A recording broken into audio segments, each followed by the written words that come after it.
We're going to call the Fire, Police, and Civil Defense Committee with Mr. Mahan together to discuss the Fire Department quarterly update. Mr. Mahan. Thank you, sir. Chief's coming up, and I can say this is probably going to be the most fun committee meeting. So I'm glad we get to go first and set a positive note.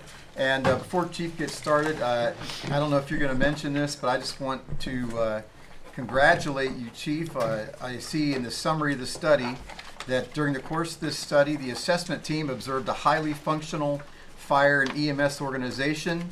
The public can feel confident the department's firefighters and paramedics can effectively perform their duties, and MVFD is clearly an advanced and respected organization with a solid leadership team and workforce. So that is all great news, and appreciate your work, Chief.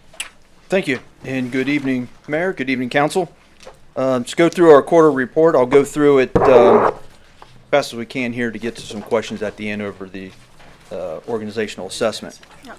So we'll start off with run volume. So far, run volume for 2023, we're at 4,340 emergency calls. 87% of that is EMS, 13% is fire. To compare that, now that's probably low. That was done at like noon. I know we've taken 5 or 6 runs, since then, so a little short. But to date of last year, to kind of compare, we were at 4,473 with 85% of that being EMS, 15% being fire. As far as Station 492 out there in Gambier, the students are back on campus, so obviously that means run volume out there goes up, but it hasn't been anything crazy, just the normal uptick in calls. And you're not going to believe this, but the bedrooms are nearing completion. Bedrooms are nearing completion. The doors are all in, so I'm hoping that actually they'll move in there here within probably the next 2 weeks in their new bedroom. So we're excited about that. As far as full-time personnel, we are down 2. We had 2 of our employees leave. Eric Fisher went to Plain Township, and Billy Mitchell, which was our number 1 on our new hire that we just did. He got hired by his hometown in Zanesville Fire. So we need to fill 2 vacancies there. So we do have a new entrance exam posted, and that test is set for October 11th. So we have 2 known, and then actually Eric Rutter will be retiring early next year. So there'll be 3 off this test that we know of for sure. As far as part-time personnel, over the course of the last month or so, we've welcomed 3 new part-time employees to our team, and I actually have 2 more applications on my desk to reach out to them and schedule an interview with. So that gives, not counting those ones, but we currently have about 12 part-time employees that are active, and really impressed with the part-timers we've got right now. Really strong employees, and look forward to some of them doing real well on our entrance exam as well. As far as our PR events, since the last time we've talked, we've had several PR events. I couldn't stay up here and not say thank you to Amber for the PAC event that we attended, and sorry about everybody that had to play the fire department. We came out on top. I won't mention them other 2 teams, but it was a great event. Thank you for putting that together, Amber, that you're part of. So that was fun. We look forward to that every year. And then most recent, we had our 9/11 ceremony was well attended at Ariel Foundation Park there at the tower. And then also there just on last Thursday, we had a table at the Knox County Employee Wellness Health Fair. For that. Some things coming up here on Fire Prevention Week is October the 8th through the 14th. This year's theme is Cookin' Safety Starts With You. Pay attention to fire prevention is the theme. Our open house that we have every year is on October the 12th from 5 to 7. So we welcome everybody to come down. It's been well attended the last couple years, and we're encouraging the little kiddos to come in costume this year and kind of do the kind of trunk or treat, type deal around the equipment. So we're looking forward to that one. And then we do have throughout October, we have several like I said, they are trunk or treat events, but we call them truck or treat events because not much of a trunk in the old fire trucks type deal. So we'll be attending quite a few of those coming up. As far as grants, the FEMA grant there that we've received all of our new hose. It's not in service yet, but we're still waiting on all of our nozzles and appliances. So all that new stuff is coming in, which is nice. We are receiving a new thermal imaging camera from the Aladdin Shriners Hospital Association for Children, and that would not have been possible without the support of our local Baldwin Shrine Club in Mount Vernon. So really appreciative of that. So that's about a $5,000 to $8,000 piece of equipment that we're going to be receiving here really soon. And then of course we had the EMA ARPA First Responders Retention Incentive that everybody knows about, that we'll be receiving that here shortly.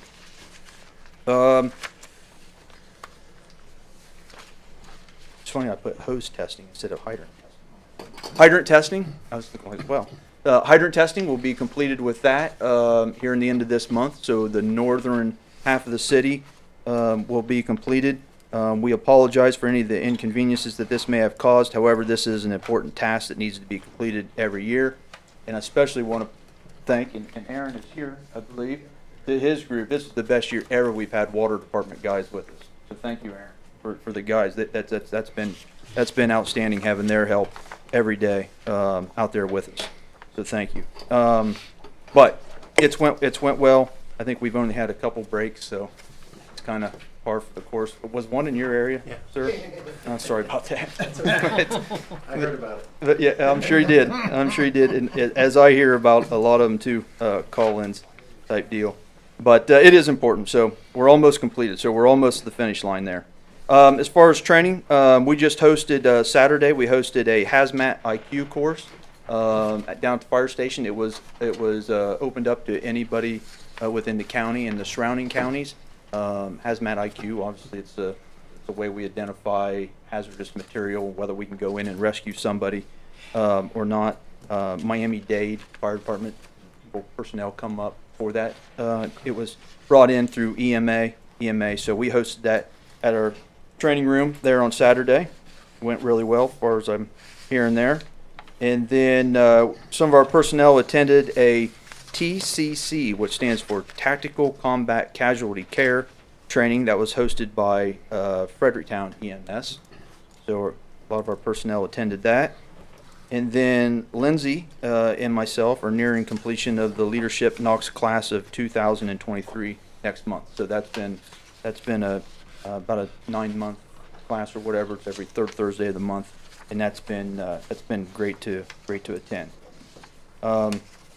So as far as the organizational assessment, I believe everybody received a digital copy, and today might be the first day that you've received your hard copy. So if you're like me, it's hard to digest looking through that many pages digitally type deal. So I apologize for not getting that to you earlier. But I have met with the mayor and Jay on it to kind of go over the assessment and go over the recommendations on there.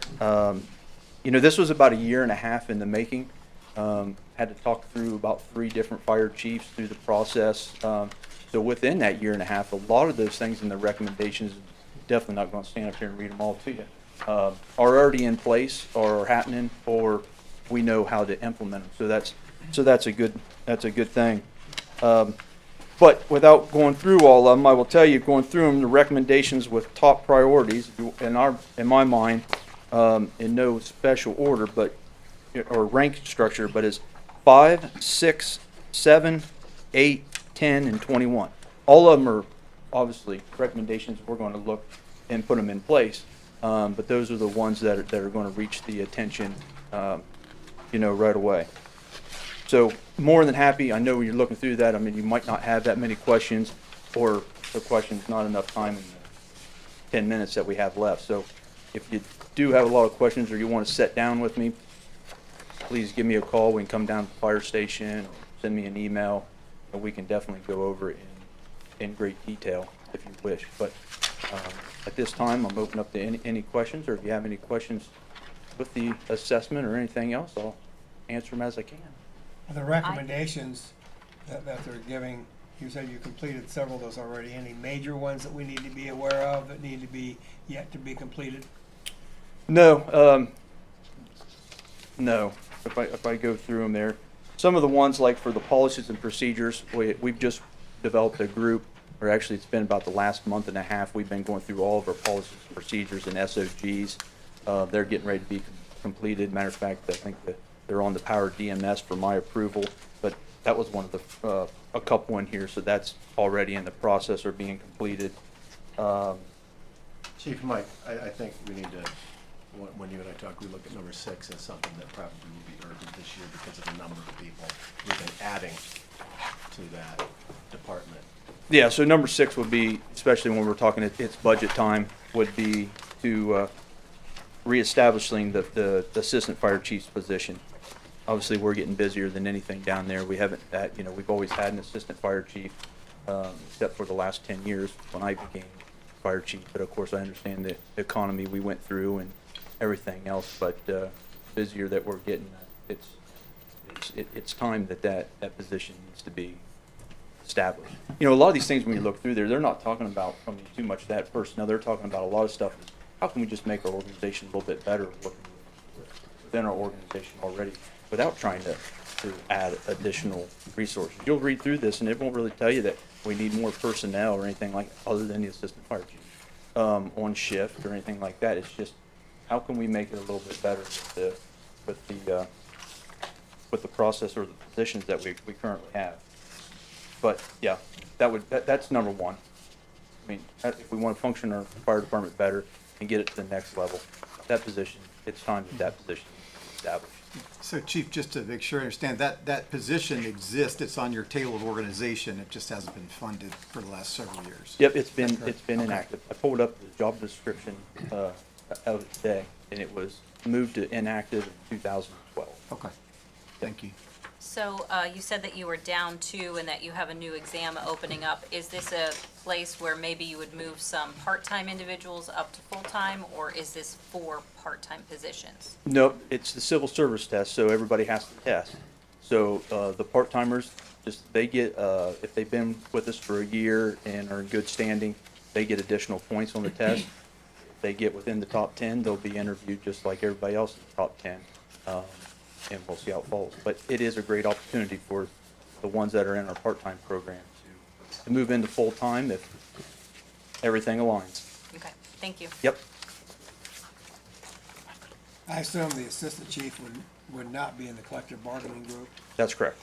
And how many in your department are not? Just you and that person? Just me. And Lindsay. Oh, but And Lindsay? The 2 that you lost, that moved on, Mhm. is it because they were wanting full-time? nope, they were full-time. Eric Fisher was a lieutenant with us with about 12 years experience or so, but he moved on. The other one, he was full-time with it, just so happened that his hometown that he's been trying to get into since he's been 17 years old came knocking. The other one was for higher wages. Higher wages was the reason, okay. And we understand that. We understand, we can do what we do, but it's tough to compete with New Albany and Pickerton and A little Dublin more and expensive to live in New Albany? Dublin and those places. What's A that? little more expensive to live in New It Albany? probably is, but if you're still living here, type deal in Knox County. Pay for where you So go. yeah, they were both great. I hated losing them, but Yeah. I understand they're thinking of their families. Any other questions? Any other questions for the chief? Okay. Thank you very much, All right. sir. Thank you. Have a great night. Thank you, Chief. We're going to adjourn the Fire, Police, and Civil Defense Committee. We're going to move now to Planning and Zoning with Mr. Hilliard to discuss the is there a MORPC? Is there a name for that, or just MOR? It's Mid-Ohio Regional Planning Commission. I know, but is there a way to say it like MORPC? Morph, yep. Yeah. Sustainable 2015 program. All right. Council, this is Resolution 2023-71. It's up for its 3rd reading tonight. I did ask for 10 minutes. I'd had some questions. I had some people question why we want to be involved for specific reasons. I asked the mayor if he could talk a little bit on exactly what good this has done for us and anything else he can add. And We have 10 minutes, and we'll go to the floor, and if we run out of time, we can discuss it then. Mayor? Okay, thank you, Councilman and Council. Well, just to reiterate a little bit about what the purpose of this program is the Sustainable 2050. When you think about sustainability, there are three aspects to sustainability. There is the environment, equity, and economics. So it's the place, it's the people, and it's the money that when you talk about sustainability, that's what we're really talking about. And within this program, in those three E's, as they're commonly called,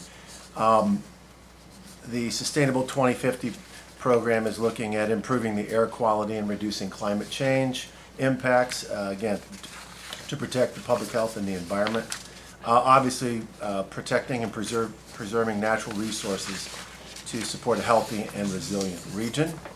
Improve the quality of life for all residents by creating sustainable and equitable communities, and promoting robust, inclusive, and sustainable growth and development. With all the growth that is coming our way, we are going to have issues that we're going to need to make sure that we are looking to the future on. And this is a way of getting us at the table, the front of the table, to connect with resources and just be on speed dial with other members within the region and experts that can offer us training and expertise, advice, grants, and so forth. And so the benefit to us within typically the 11 county region, although I think Morpsey has 15, Brian, 15 counties, I think. Knox County currently is not participating in the sustainability efforts that's outlined in the Morpsey program. And so there's kind of like this missing tooth to our right upper flank in our region that is one of those things that would be nice to be able to fill it in.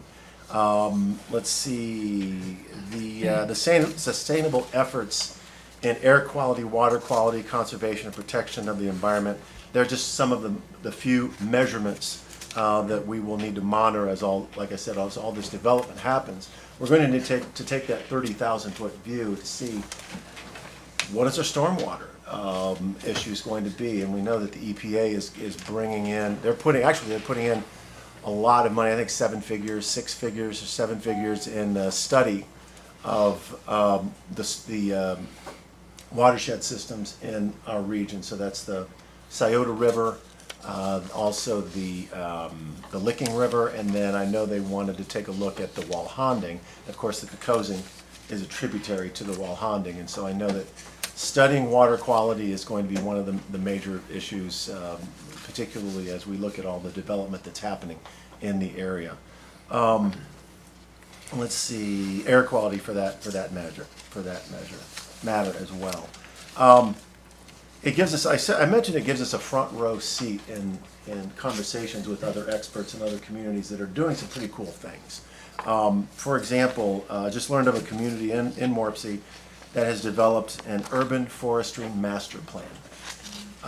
That can really be a huge game changer for us for a lot of reasons, not only with the stormwater runoff, but air quality, temperature, what else, Brian, with the trees? I can't remember what they would actually. Yes, there are big benefits to stormwater, Yeah. air quality.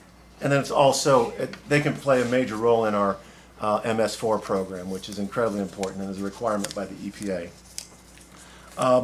Also, there's billions of dollars being invested in the Middle Ohio region.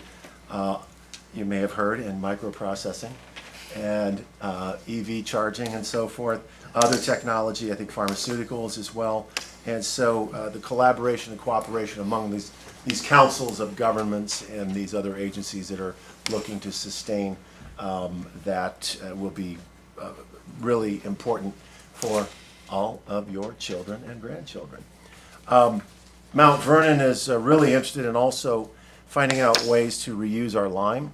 That's obviously been one of the major things that we've had to deal with this past year. And so not only that, we are looking at creative ways, and there are some communities I understand who are handling their fats, oils, and greases in creative ways that could benefit us, as well as the sewage sludge.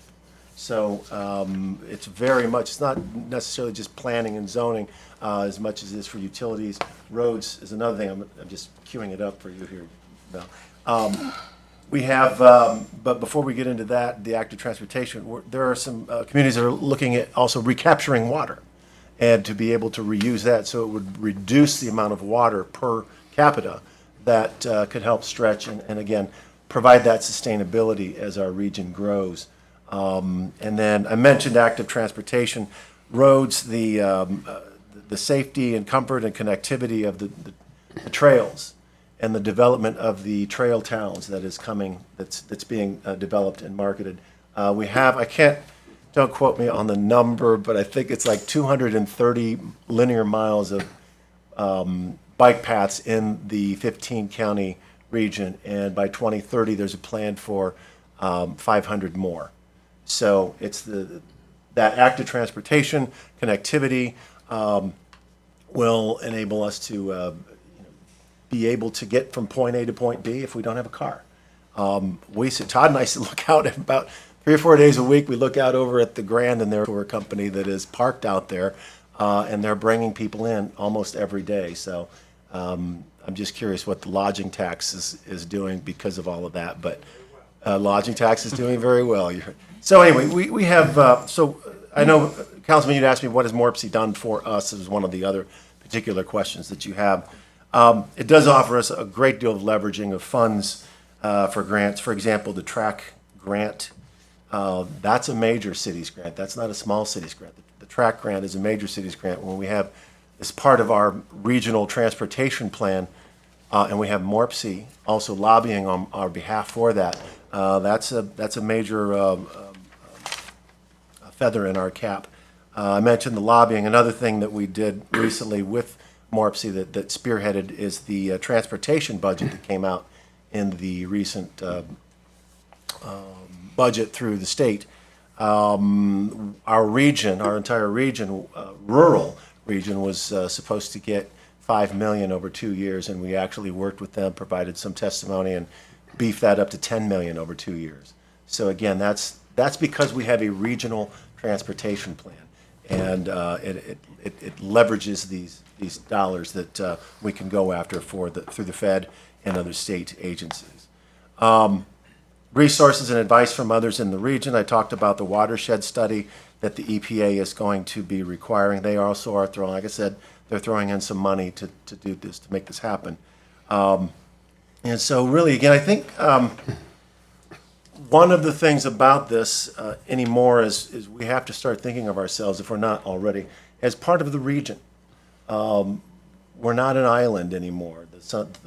The world doesn't revolve around Mount Vernon, and so we do have a specific role to play, and we got to be considered part of a larger team here, and that's where I think this sustainable program.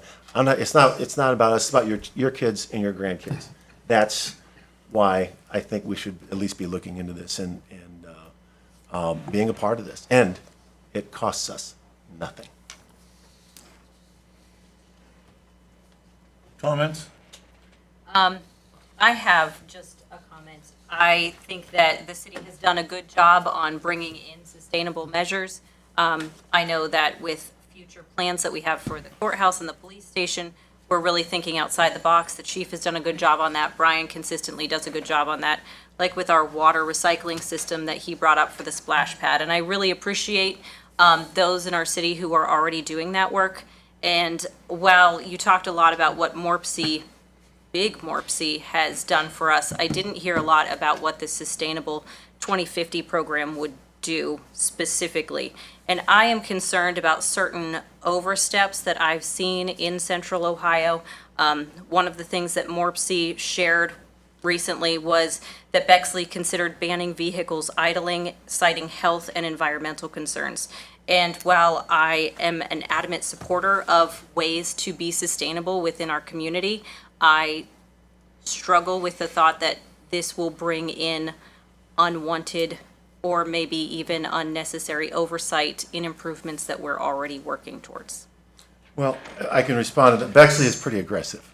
Let's put it that way. They are pretty aggressive, and that's not necessarily where everybody else is. I'm not necessarily thinking that's where our future is. But I do think we do have to at least study the problems and ask the questions and see. And, there's no one is saying we have to ban idling and anything like that.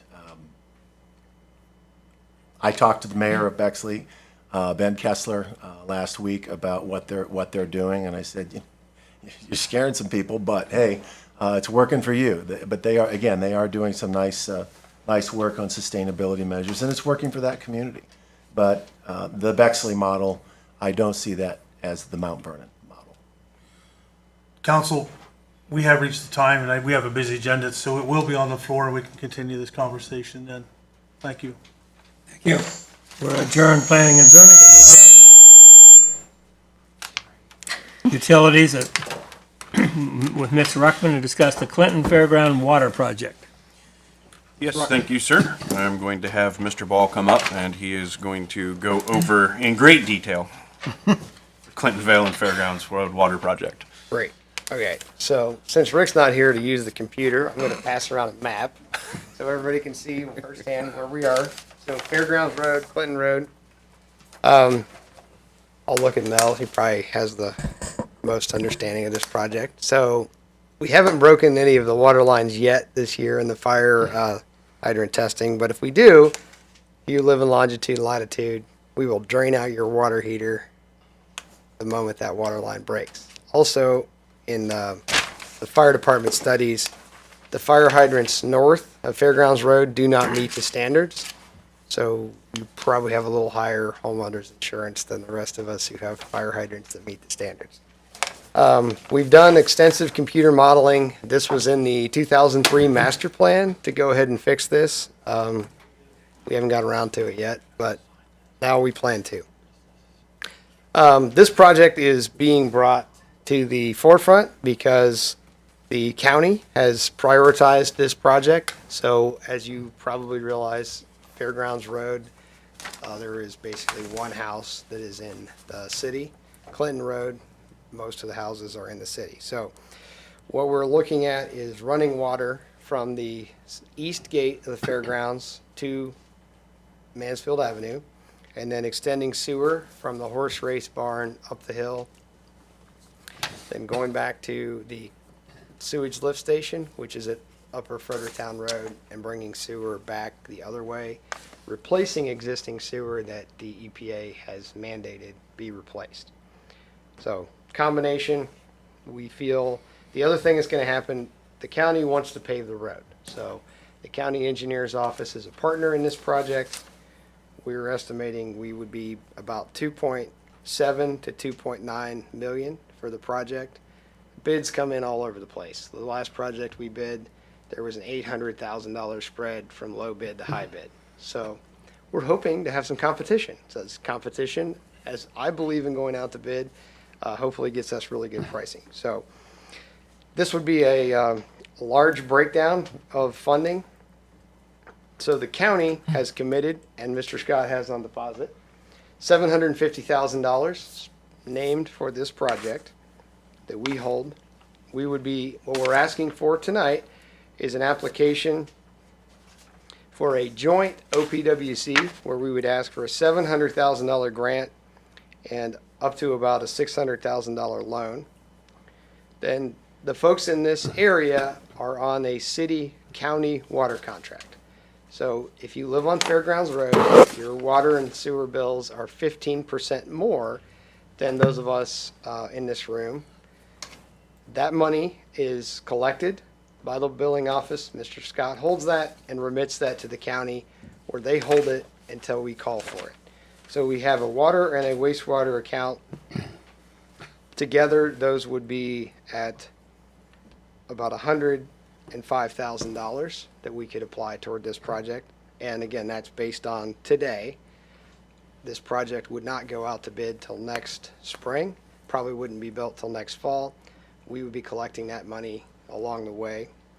And then we would put in probably $300,000 in water, $300,000 in wastewater, depending on where we are.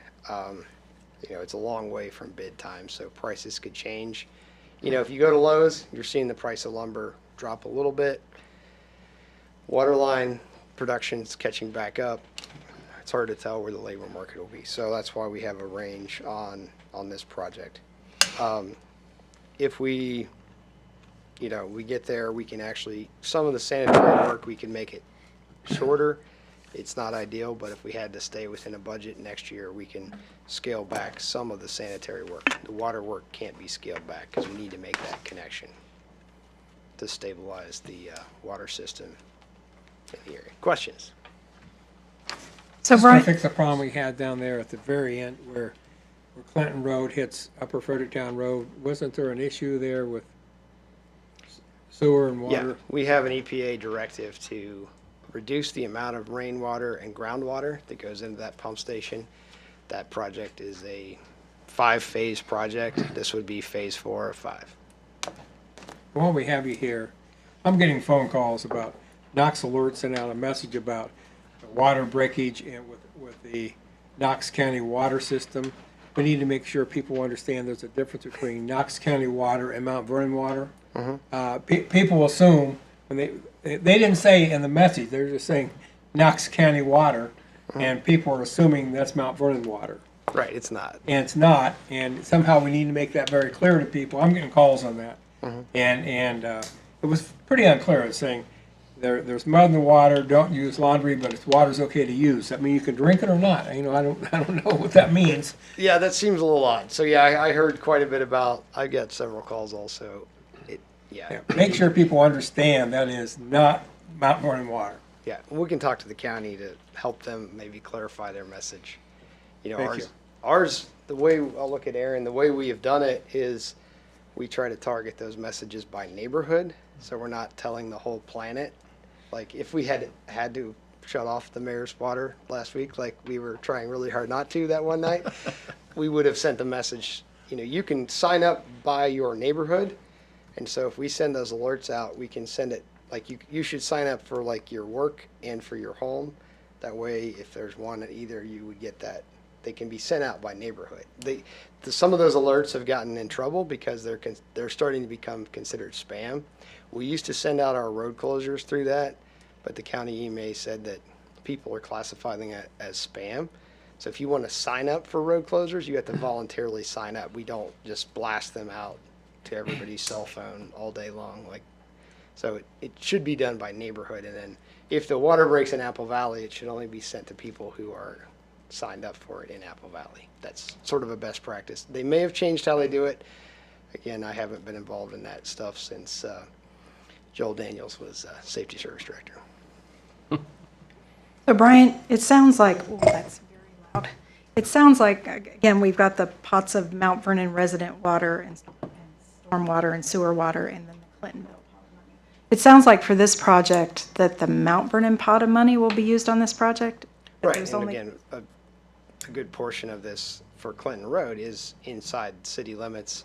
The main benefactors of the water project are the Longitude, Latitude, Grange, Fern, Pearl. They're the main benefactors, are people that are in the city for the water part of it. I just wanted to make, because you said there was one house, I just wanted to make sure there was a clarification I there. think there's more than one Fairgrounds. on Fairgrounds. I think there's Because one. Bill Page, and the neighbor right past him towards Fairgrounds, Well, yeah, and then there's a couple right at your entrance. So right across from that red. So there's 3 or 4 more that you're not taking accountability. Yep. Are you done? Yeah, I just wanted to get that Yep. clarification. What was the total cost? We are putting it at 2.7 to 2.9 million. All right. So, and when I saw the map briefly, the sewer line's gonna go clear to Worcester Road? Or the water line, So, no, neither one of them. So I saw a the- dark line going clear down to around the pond part. Okay, so the gate at the fairgrounds, so Where you we enter? have, where, I don't know who owns it now, but the 2 sections of the academy from Worcester Road back, both have sewer and water. There is a fire hydrant at the east gate of the fairgrounds. The city built that water line with the county money Yeah. because the water well was contaminated. That's when we took it up into the fair. Yeah, took it up to the fair. So then water would pick up there and go to Fairgrounds Road. The sewer terminates at the racehorse barn. So it's halfway between the east gate and the main gate. So we would extend the sewer to the high point of the hill. So we're not actually taking water and sewer all the way down Fairgrounds Road. We're taking sewer to continue from the horse barns out, and the water continue from the gate to where? the east gate of the fairgrounds to Mansfield Avenue. All the way to Mansfield Avenue? Yep. So at the end of the day, there would be complete service on fairgrounds for both utilities. The county's also going to do some stormwater improvements that are outside this number, but they're paying for Is all. that Clinton Township? No. I think it's what, Morris? Yeah, Morris Township. So are they gonna pay an additional fee like Clinton does then? So they pay a 15% fee. And we've Clinton met. does 40. Yeah, Clinton pays 40. So there's, the city-county contract is a 15% fee. And then that money goes into an improvement account, and we'll spend those monies. The other thing, Terry and I are in negotiations. The township still has some ARPA funds available. They weren't sure, they didn't remember how much they had. So we're asking them to contribute also to this project with their ARPA funds, since it benefits their citizens. Just one other question. Terry, you are COPA Sync and up to date in all this? I've been involved in all these meetings. Thank you. Yep. Sorry, go ahead, Janice. Paving, you said. Mm-hmm. Is that, right now Clinton Township has been putting on like tar and then Chip and seal. stones on it? Mhm. Is that the paving that you're talking about? No. Good. We would be, again, the paving is, would be, there will be some road damage because of the excavation to get all the lines in. Then we would mill down and profile the road and put, regular asphalt. The county and the city, we typically use the same asphalt, so it would be the Cameron Keaton special mix, Great. not chip and seal. Okay, good. One question about the math on that, maybe I missed several $100,000, but you said we were looking at putting $750,000 towards it, and we were Well, looking, The the 750,000 is the county commissioners. county, okay. Yes, that they have deposited that money with Mr. Scott in anticipation of this project being approved. And then we're looking towards getting a $700,000 grant and a $600,000 loan. Mhm. Would that bring us to right around 2 million?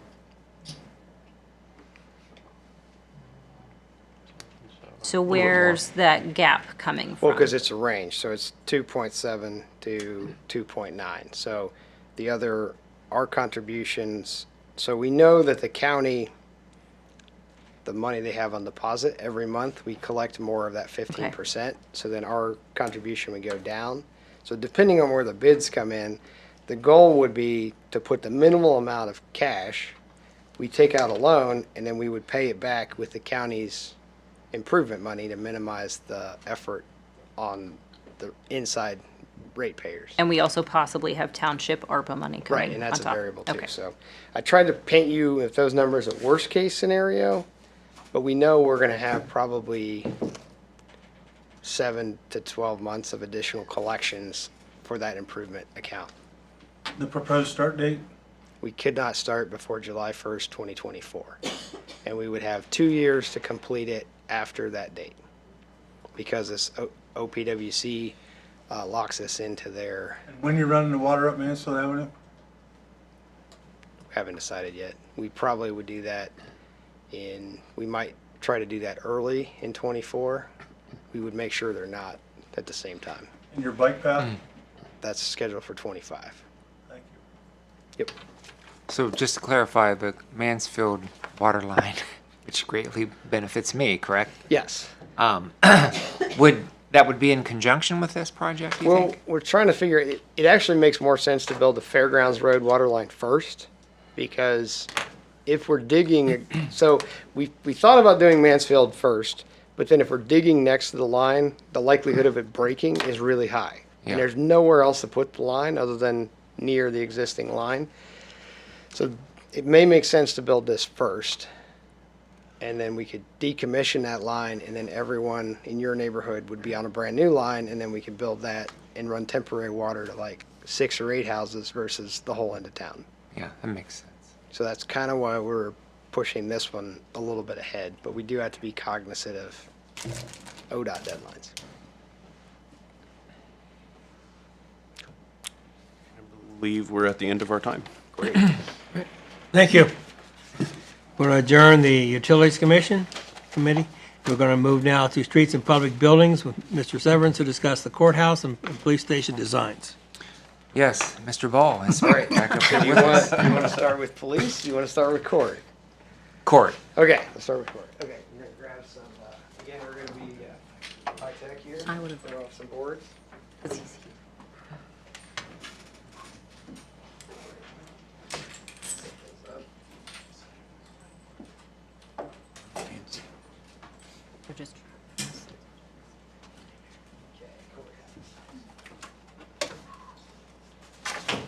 Okay, so we'll start with our selected location.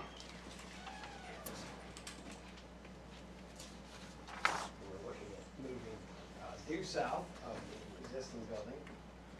This is a rendering of the square on the High Street side. This is a proposed rendering of the court entrance. So these up there for folks to take a look at. Okay, so as a recap and for the public, we have.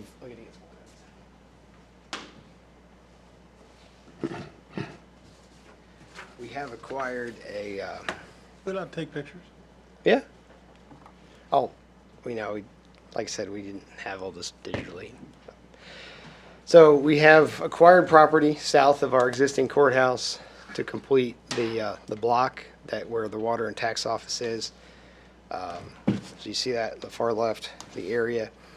One of the aspects of this that we've gotten is it's a little bit unique because we are looking to preserve a retail wrap.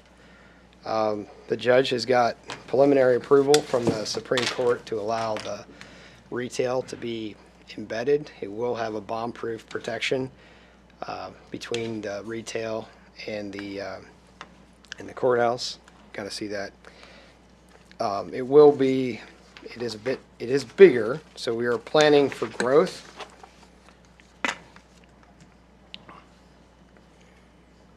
So the footprint of the building would be a little over 13,000 square feet. I believe the current court footprint is about 9,000 square feet. We are going to have retail area, improve security. We're going to move the clerk's office to the first floor so that if people come in to pay tickets and things, they don't have to go all the way up to the top of the building. A lot more customer service. The courtroom will be on the primary courtroom will be on the second floor.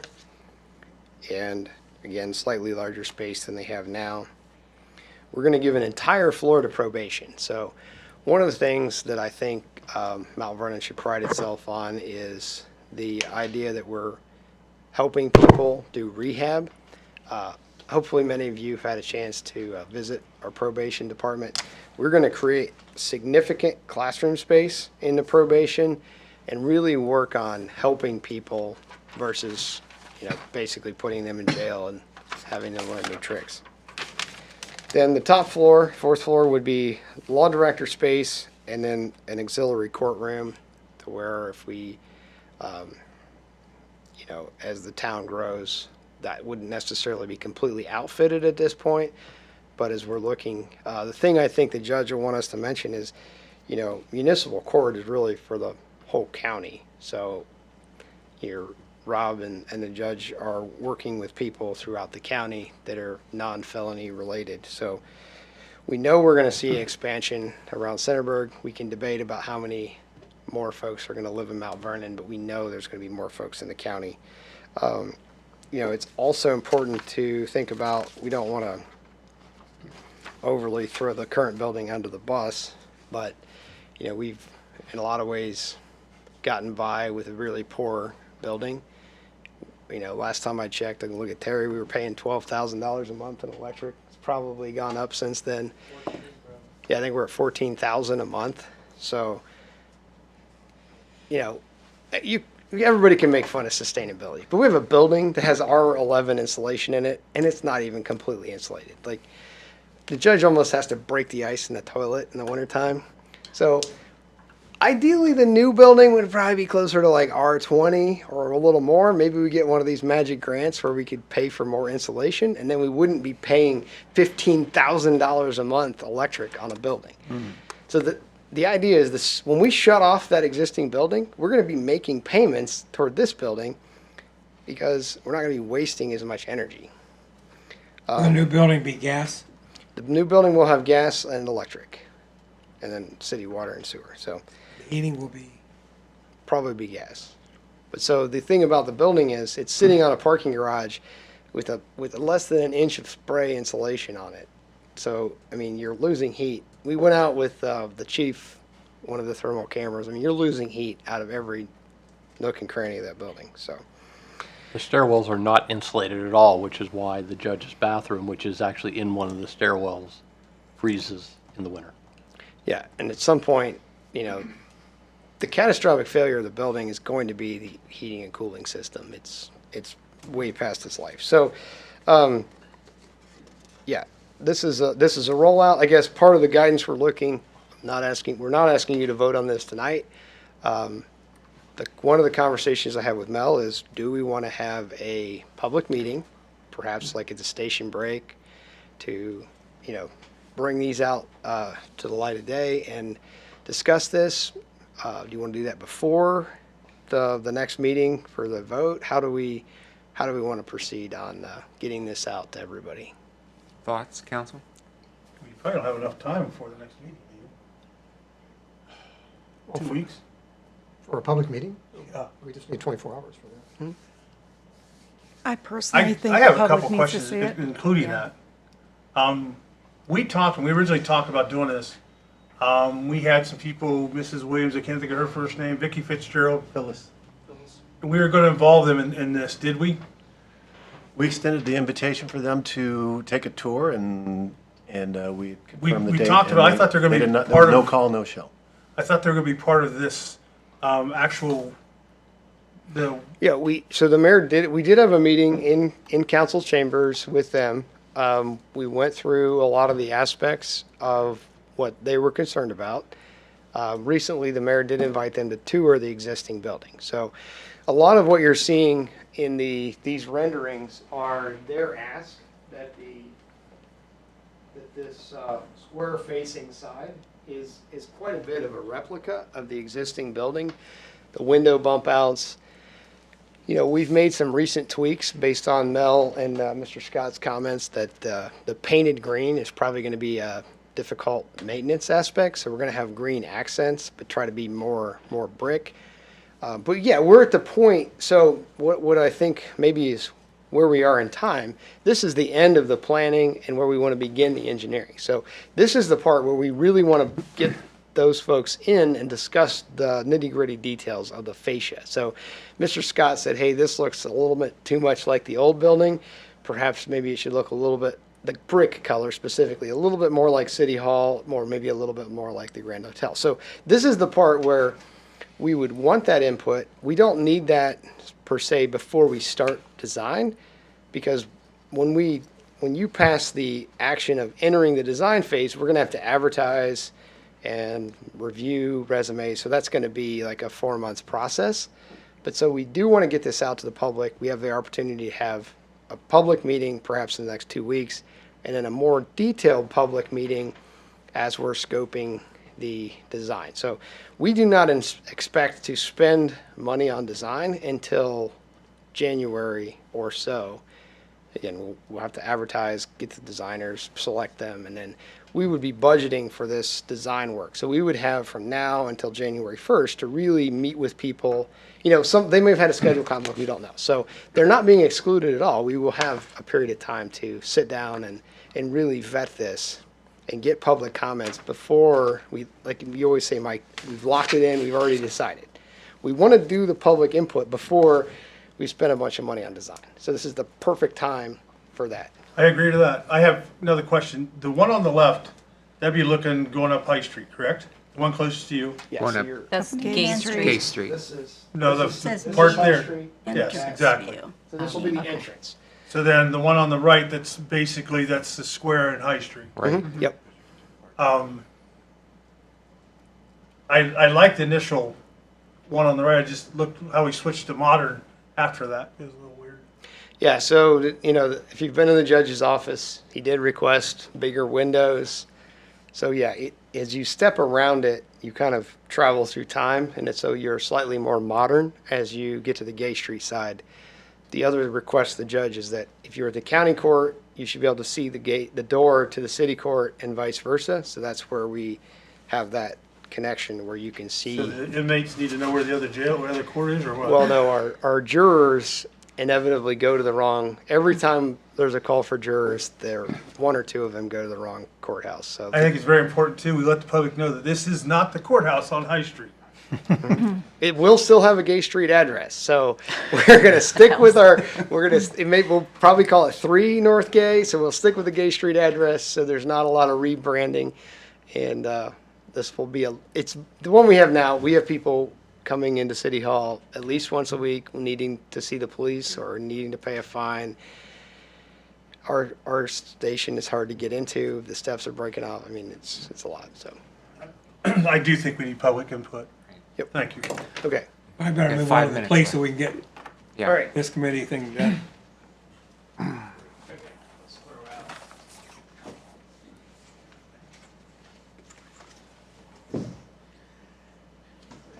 So, location.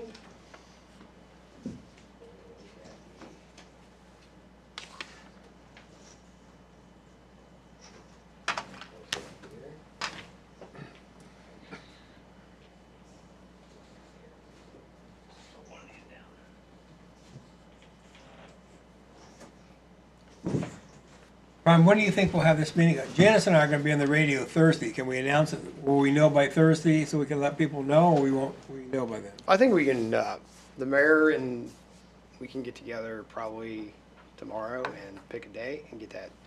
Just schedule it we need to check with the station break. Just let us know, so if we can, we'll put it on the radio on Thursday while people are listening, Yep. in Okay. case anybody is listening. I think they do. I don't know. Get a lot of good feedback. We got from the radio. questions last time. Okay, police station. So we just, we purchased a piece of property. I'll look at Mr. Scott a couple days ago for a fire station. Not really an ideal location for a fire station. The studies show that, hey, doesn't make sense. But as we were doing the needs assessment, so remember our students from Kenyon College early on helped us with the needs assessment, and then we have a new Emily, our new Kenyon student, helping us out right now.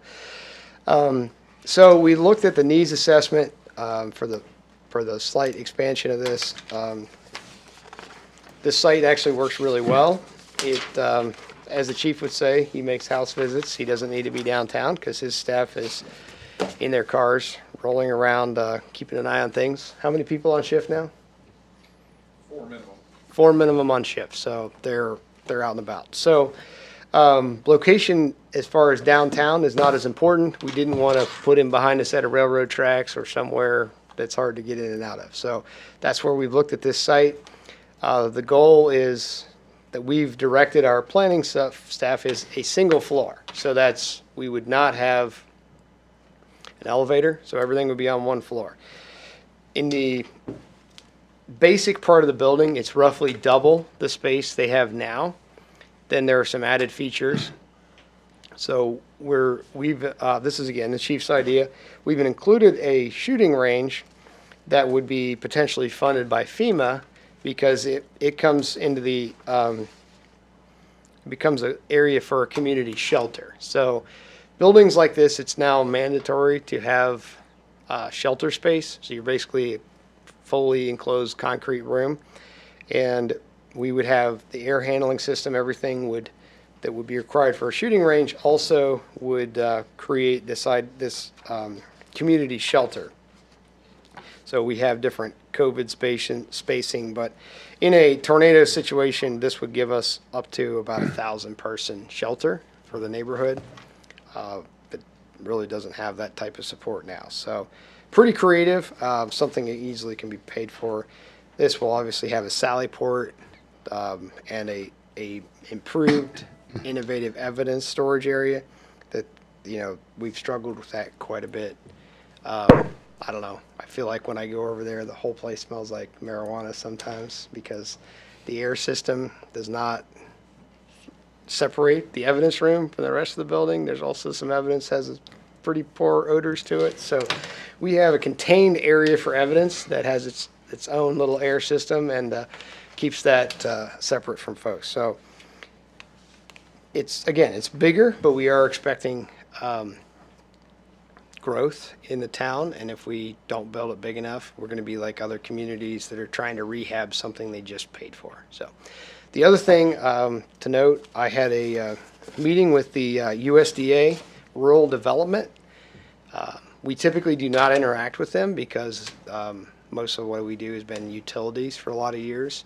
We don't qualify for utility money, but for safety work, we do qualify. Being under 20,000, we qualify to use their programs for loan, and I think they're approximately 1.3% interest that would go to either or both of these buildings.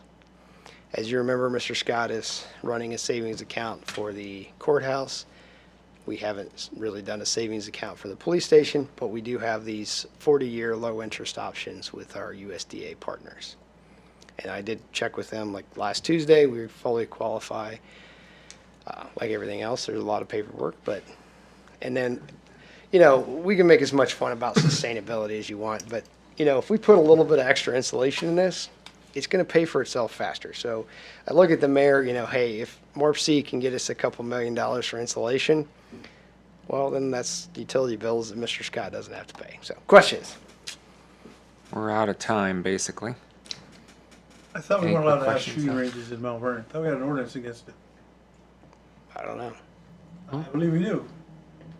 There's an exception in it for law enforcement. enclosed spaces and shooting ranges.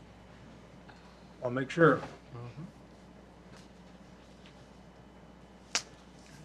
All right. Great. Thank you, All right, Brian. we'll put together a little public participation and get some good input. All right, I'll Right. get these out of the way. You guys can roll on. Thanks, Brian. That's good stuff. We're going to adjourn the Streets and Public Buildings. Going to move now to Employee and Community Relations with Mrs. Wood to discuss elected official compensation. Thank you, sir. I've been contacted by one person who wanted to speak to council before we tackle this subject. So, Mr. Morrison, you want to come up and say your piece? Oh.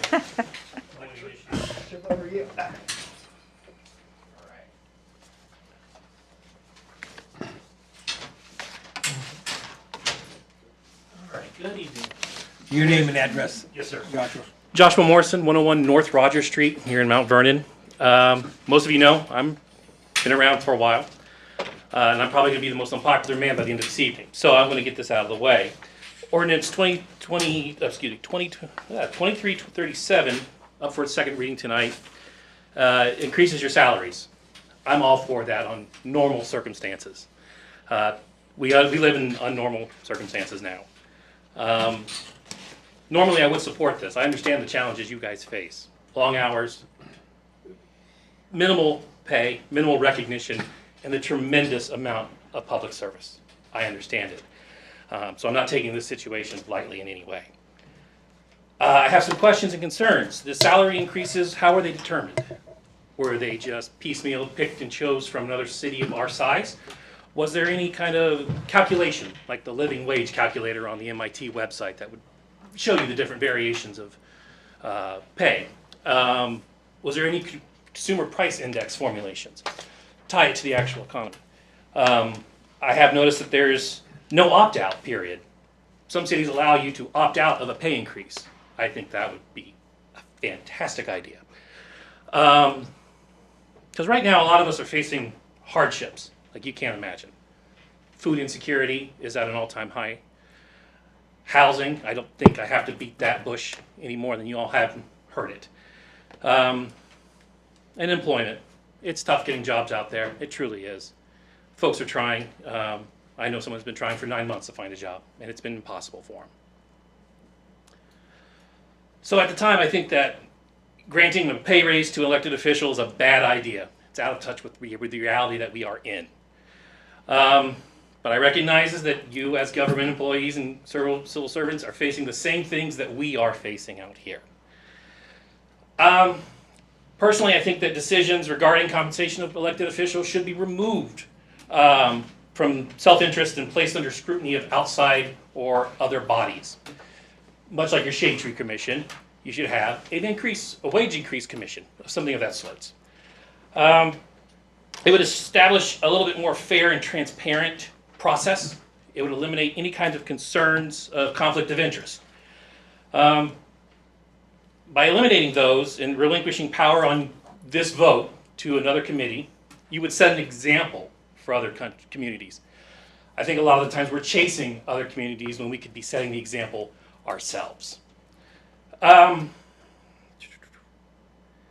know this wouldn't expedite matters with the current legislation that you face tonight. I understand that it would probably be a step back and probably a longer process, but I think it would be a better process. It would give you further scrutiny and a thoughtful consideration. The fairness and transparency is a big issue with me. This is only I read the ordinance and it's less than a page. I think something like that needs to be a little bit bigger. And with the soaring costs of everything, I do believe that we shouldn't rush into this ordinance. Tabling it or delaying it wouldn't hurt. I do understand that there is a November election deadline in there, and I do understand that you have to worry about your fiscal calendar. I'm fully aware of that. That's what I have to say. I don't think this is a good idea, given the time and the climate that we are all in. I want to thank you all for listening to me, and that's all I have. Thank you. So there's been some, I'll call it lively conversation between each of you and me behind the scenes. So I'm going to preface this by saying I will give this a second reading tonight, but I do want us to have a conversation this evening because I'm getting some differing feedback. Point of clarification, and Terry, if you'll correct me on this, the way this ordinance is currently written is actually a decrease for council. Is that a correct statement?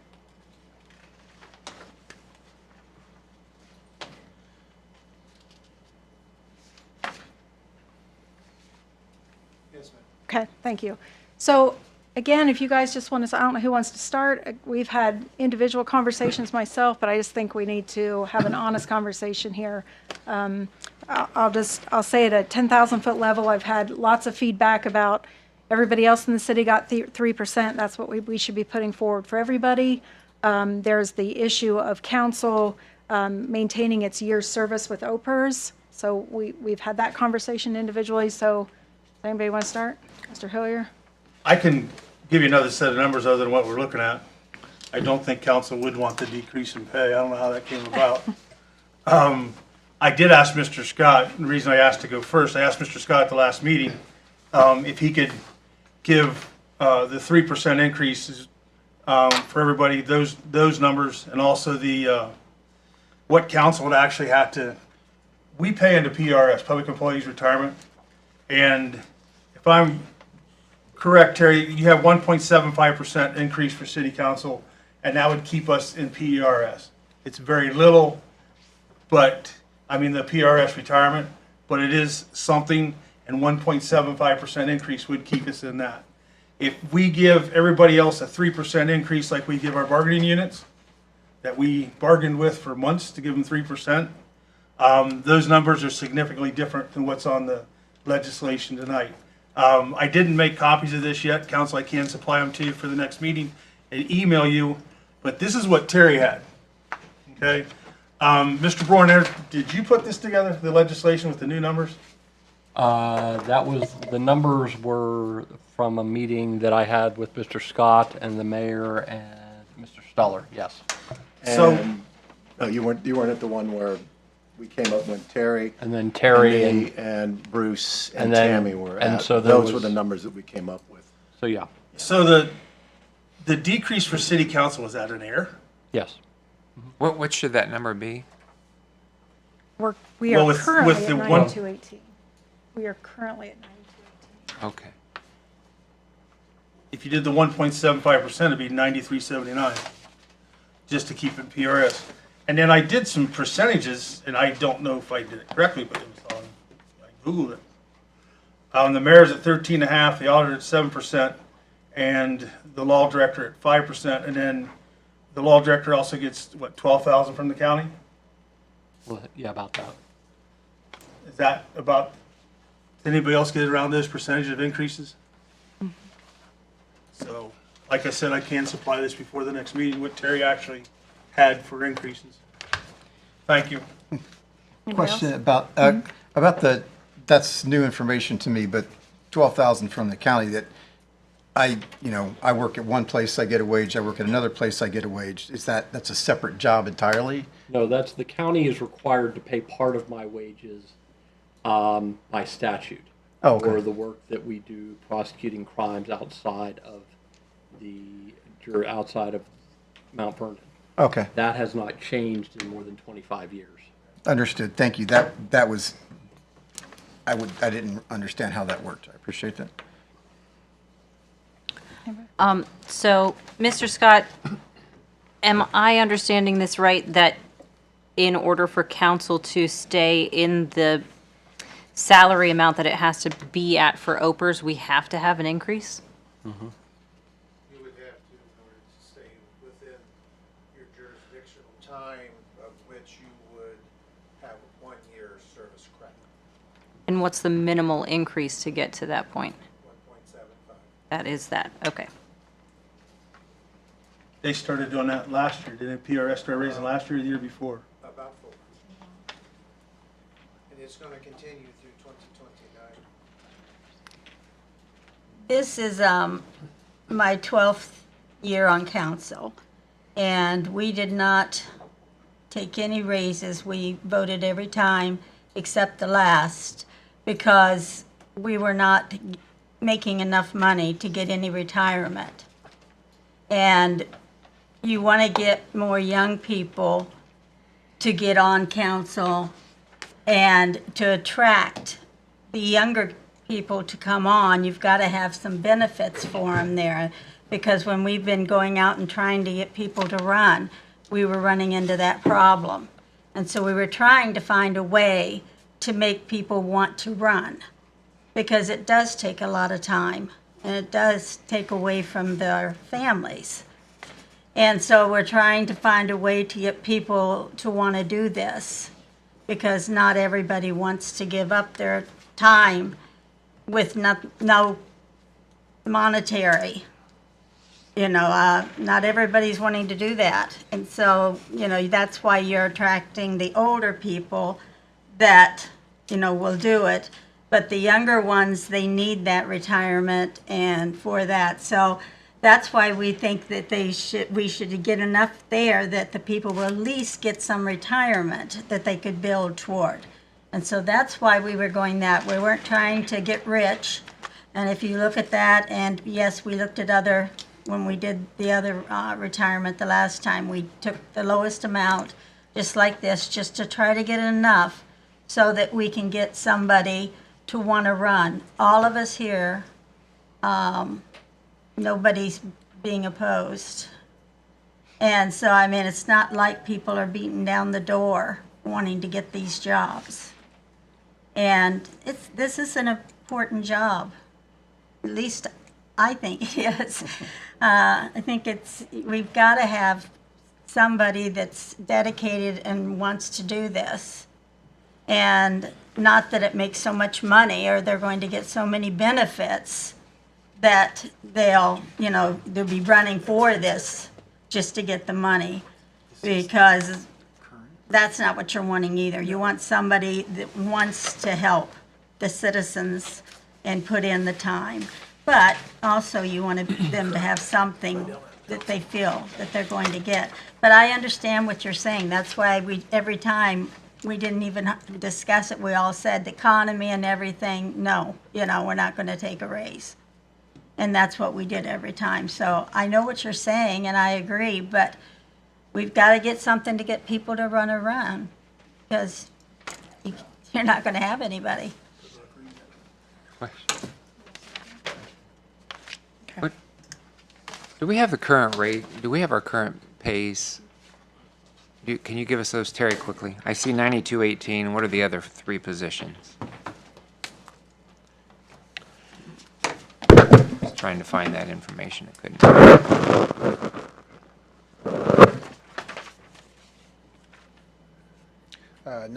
Let's see, that's not the right number. Get back at my notations here. And I'm primarily asking because we. I think we the see mayor that now City is- council.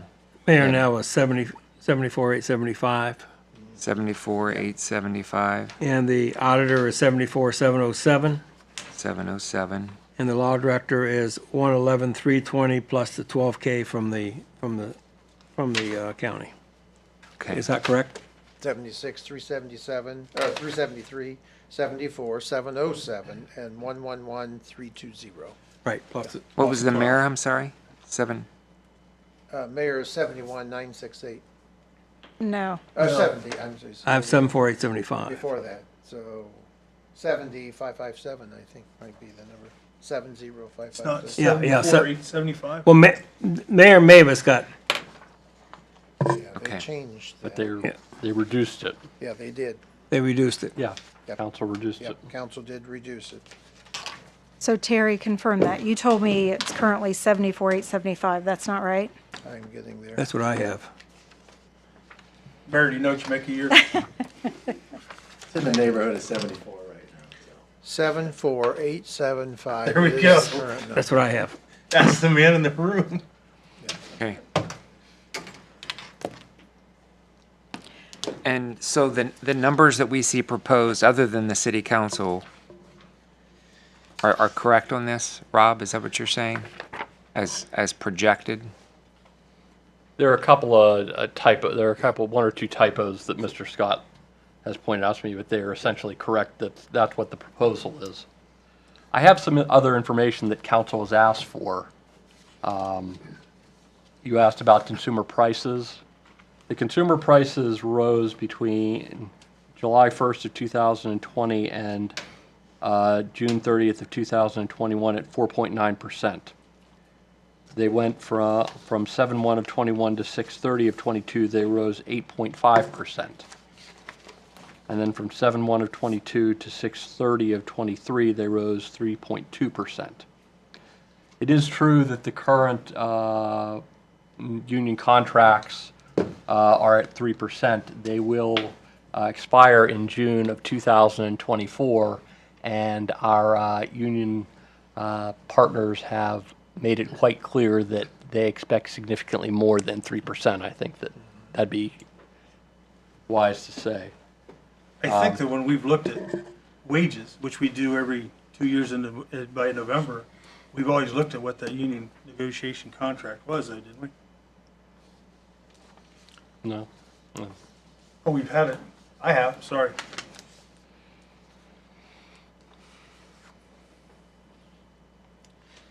Any other questions for Terry? He's standing there There- awkwardly waiting oh, to answer well, questions. So we have old, current numbers, we have requested numbers, and then we have, we're discussing percentages. When you talk about wages, you also talk about comparisons. So I understand that you've looked at some comparisons as well, similar cities, similar situations. Where do you feel like that those numbers fit in relation to this? I'm going to have Bruce help me with this. They were all over the board. I mean, literally all over the board. To say it was an apples-to-apples comparison would be, Were they statutory government? Were they, what type of government were they? What size were they? What was the, if you're comparing us to Dublin or someplace like that, it's not even a comparison. So it was really hard to look at those and find one that was really comparable, that is statutory government, that is about our size, it's about our range as far as housing and all that. It was very, very difficult to look at. Tammy? Yes. I'm sorry, I do have some, I can speak for the mayor's stuff that we talked about, what if I may, if I can do that anyway. Sure. And just to build on what Mr. President is talking about, and looking at Ohio Municipal League 2022 salaries, average for all mayors, $87,416.65. Average for mayors with a population of 10,000 to 25,000 is 80,352. Average statutory for that range is 85,814.32, and then average wage for mayors of all statutory cities is $88,661.86. The two communities that did look very similar that we did talk about was New Philadelphia. At the same kind of median income level, same amount of population, same number of employees-ish, and their mayor is making six figures. Down the street, a little bit different. Dover, for example, a little bit high. Well, it's a little bit much higher median income level, but that mayor is also making six figures as well. But they're like around 15,000 people, I think. And so we did look at those as well. But and then I don't know if you have time, but we're doing a lot more things now than we were 4 years ago. So but it's your time. And again, we've got 5 seconds left. We'll continue this conversation. I would like to have a corrected version of this. We'll get you the without the typos, yeah. Thank you. And we will continue this discussion. So can I request another 20-minute committee meeting next time? Thanks. And just so you know, we have to have this approved before the November election. Even if it's delayed at the next meeting, and by law, it has to be done before the November election in order for it to That take answers effect. your question. Well, I read the statute. Yeah. Can't hold it off. All right, we're going to adjourn that. We now have a brief meeting that was added tonight with human trafficking ordinance with Mrs. Keener with Parks and Lands. Thank you, Mr. President. On May 4th, I was invited to a training session by the Mount Vernon Police Department, and that was led by Ryan Pence, who is part of the Central Ohio Task Force, which deals with human trafficking in Central Ohio. And it was at this training that I was informed about a previous human trafficking case which had come up in Knox County. It occurred here in 2016. And I know that seems crazy that Mount Vernon and Knox County would deal with human trafficking, but I actually have part of the case file here with me, which will be available to the news and also to council, that shows evidence of where this legislation really came from. Mr. Pullins has contacted council, and I happen to agree with him that as this legislation is written, it is not the right fit for Mount Vernon. I believe that it really needs looked at and picked apart. I have talked to my fellow council members and asked that they provide edits and amendments on the ordinance as they see fit. I've provided all of you with a copy of that. The point of this legislation is simply to protect legitimate businesses within our community and also to protect those who are victims of human trafficking. I have sent this ordinance to some massage therapists also to have their perspective as well. We are not passing this tonight. I would not anticipate that with such a big piece of legislation. What this does do for us, though, is really begins the conversation in order to find a way to protect people and help people. I'm not here for myself. It would be great if we lived in a world where human trafficking did not exist, but it does. And if our council can find a way to create a preventative measure to help protect those who cannot protect themselves, I would really call that a success. A quote I have really taken to heart in this line of work is, if I could help just one person in their suffering, I want to do it. And so I hope that with some amendments and editing by council, we can find a solution both to protect our local business community and also those who find themselves trapped in human trafficking. The chief is willing to come up for just a minute, because this is super short, and just talk about this case a little bit. We will have a 30-minute committee meeting at the next council meeting to really go into it and hopefully create some amendments on this legislation. Chief? Yes, back in 2016, we received several complaints, without getting too deep into the case, of a unlicensed, unregulated massage parlor, for lack of a better term, in the city of Mount Vernon. As the investigation unfolded and our detectives started getting some more evidence into it, one of the key components of this was the unlicensed, unregulated part of it. They didn't have to have a health department check to make sure things were sanitary. They did not have to have licensure of the people working there. They did not have to be licensed by the state. It was run by folks of Asian descent, an Asian family, and all of a sudden, as we were putting the case together and we started, everyone just disappeared. They up and moved out of the community. We had no names. We had no names on file. We had no documents from the health department saying the place was run in a sanitary, clean, and proper fashion. So it basically slipped away from us. Not slipped away, but we couldn't build a case on it. We couldn't build a case on it. I think this type of legislation, while this needs quite a bit of work, we've all discussed that and talked about it, gives us some oversight into businesses of this type of operation. We don't want to impact any businesses that are legitimate, therapeutical, or even somebody just wants to go down and get a massage. But this type of business is on the forefront of some types of human trafficking, and if we can do one small part to keep it out of Mount Vernon, I think we should head that direction. Thank you. So. And that's my time. Okay, we're going to adjourn the Parks and Lands. We're going to be in recess now until 7:30 p.m. We begin the legislative portion of the meeting.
Now 7:30 PM, going to call the September 25th, 2023 meeting of Mount Vernon City Council to order. Mr. Hill, please call the roll.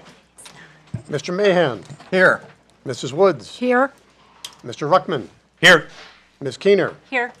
Mr. Hillier. Here. Mrs. Siebel. Here. Mr. Severance. Here. We are in session. Is Reverend Mike Hunter here?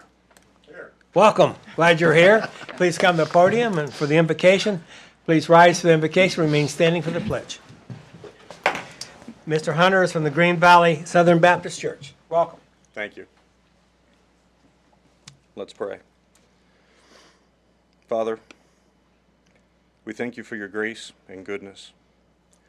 May your face continually shine upon us so that your ways may be known in our community. Lord, we give you our land, our homes, our labor, and our city. Look with favor on our community. Protect our citizens and leaders, and enrich our land so that we may be a blessing to others. We pray that you would be honored and lifted up always in our community.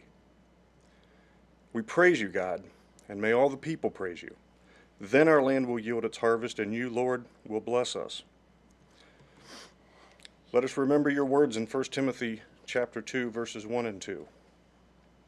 I exhort, therefore, that, first of all, supplications, prayers, intercessions, and giving of thanks may be made for all men, for kings and for all that are in authority, that we may lead a quiet and peaceable life in all godliness and honesty. Thank you, Lord, for all our civil servants. Thank you for their hard work and sacrifice. May you continually bless them. May you generously give to each of them wise and discerning hearts to skillfully govern the people in our city. Give the mayor, city leaders, staff, and city council wisdom so that they may solve problems, distinguish between right and wrong, and bring order, stability, and prosperity to our community. And it's in the name of your Son, Jesus Christ the Messiah, that I pray these things to you. Amen. Amen. Amen. Thank you, Pastor. Thank you. Pledge allegiance to the flag of the United States of America and to the republic for which it stands, one nation, under God, indivisible, with liberty and justice for all.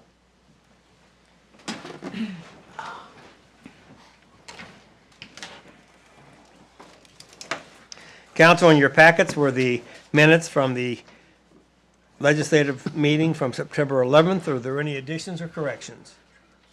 Now I'd ask for a motion for approval. So move. Second. Been moved and seconded, they be approved. All in favor say aye. Aye. Opposed, nay. They are approved. Mr. Hill, any petitions or communications? There are none. Council, in your packet were the committee reports. You have 4 of those for your review. And we do have 1 liquor control license. Mrs. Get to Woods. it. So this is for LT Pizza Company LLC, doing business as Pizza Cottage at 510 South Main Street, Mount Vernon, Ohio.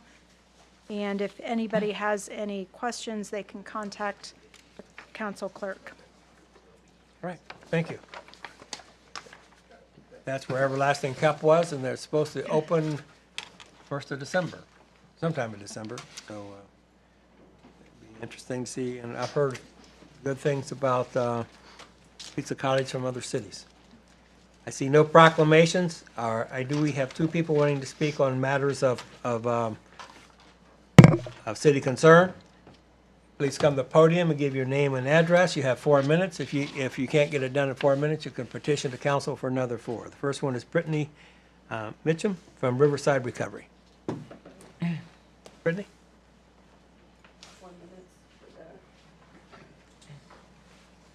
Okay. Well, I'm here to spread awareness about the drug called xylazine and isotoniazines. These drugs are not new, but they are new to this area. From 2015 to 2019, the number of overdose deaths linked to xylazine were up 300%. And in 2019 alone, 10% of all overdose deaths were linked to xylazine. I have some recent statistics from Columbus, from Millennial, the drug testing facility. They tested 5,000 people and 505 tested positive for xylazine. Now, xylazine is an animal tranquilizer, and it's being mixed with fentanyl, meth, methamphetamines, and marijuana. They found it in all three drugs. It's a animal tranquilizer, so it cannot be processed through the body through natural means, and it causes necrosis of the skin, and it causes ulcerations, and ultimately the only solution is amputation. So, and with the isotonitazines, it's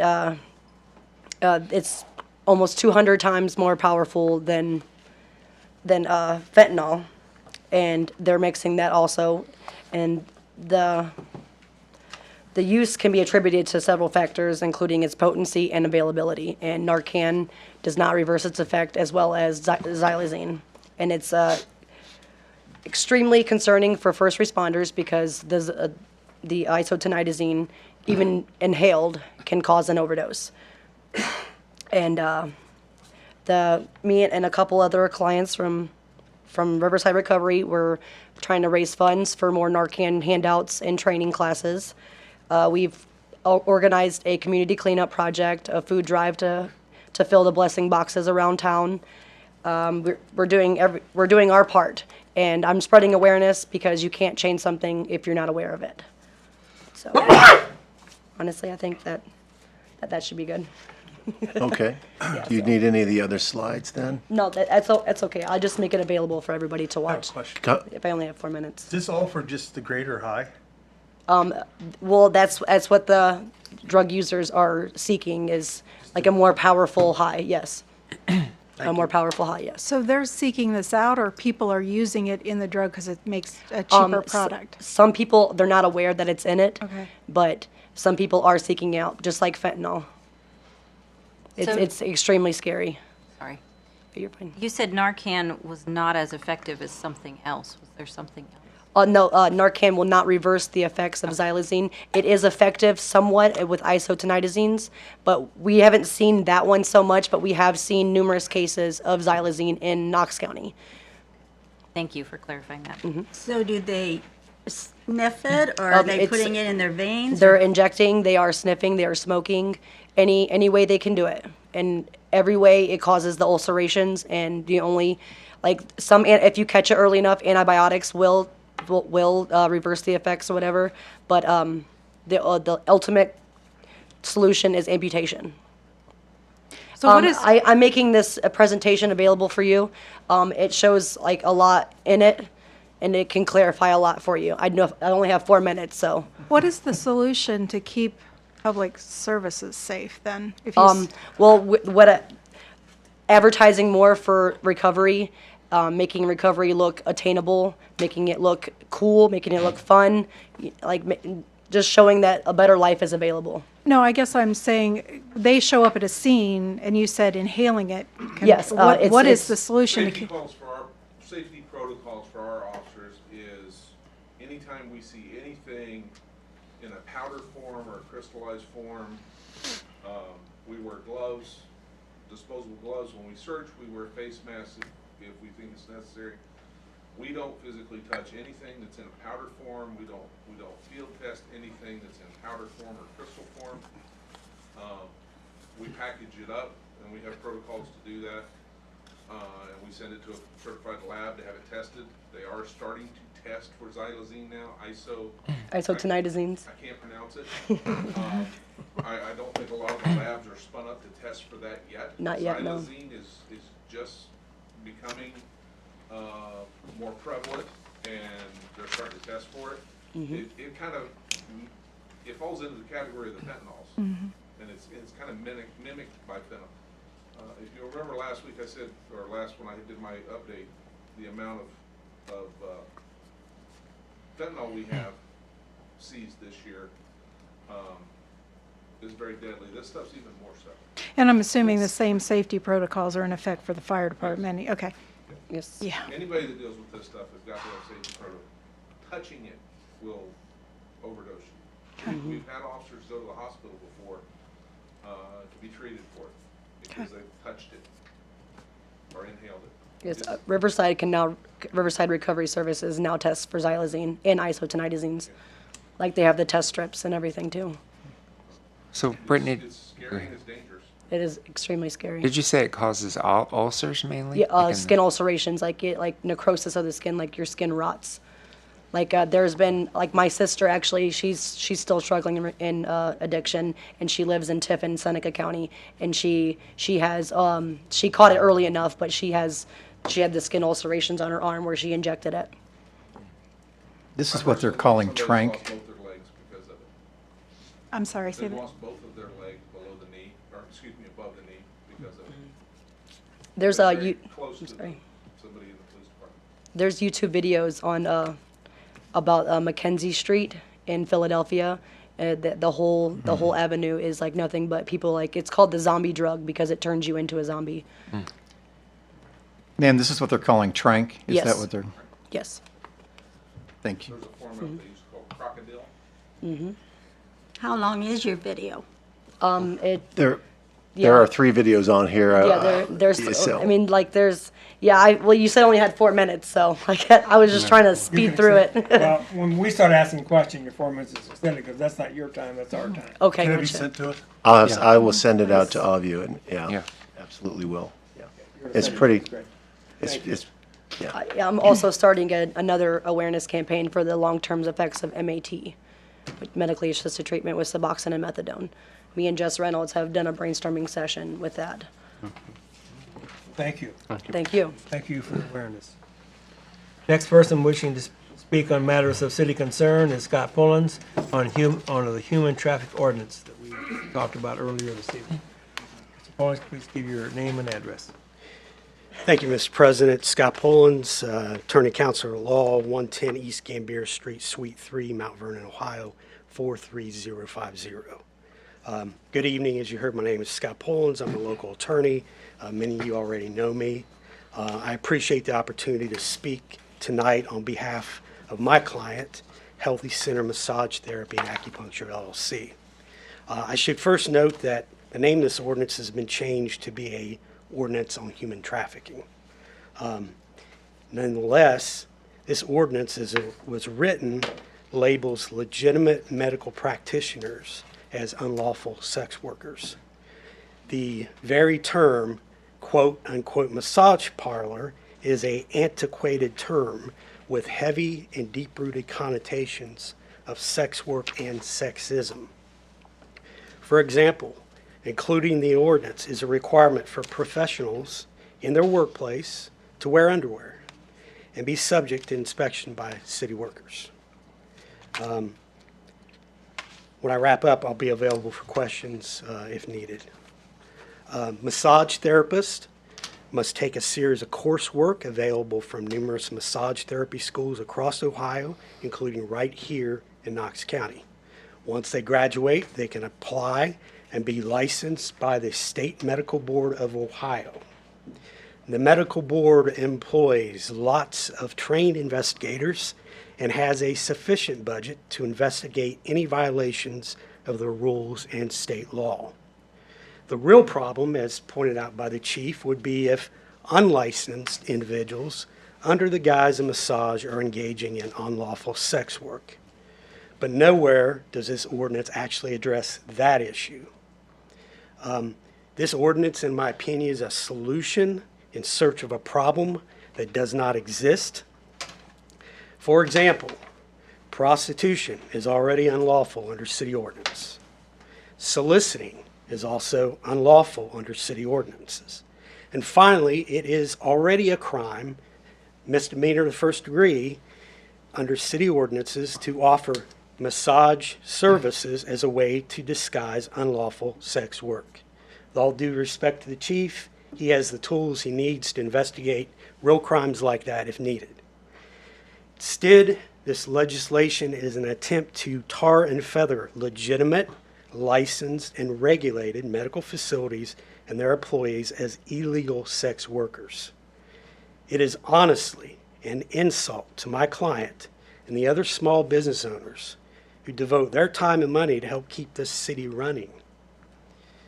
This ordinance is harming the reputation of licensed massage therapists and their patients that employ them for crucial and legitimate medical care such as pain relief. I also must ask, what kind of message does this send to those individuals who are thinking of moving to our city because of the Intel development or other reasons? City has limited resources. They struggle to keep up with the real issues that confront its citizens. Diverting its very limited resources to inspect law-abiding businesses to determine if their employees are wearing underwear is imprudent at best and a highly offensive act of sexual harassment in its actuality. While I appreciate the comments of Councilmember Keener and the Chief, I would urge City Council to table this ordinance.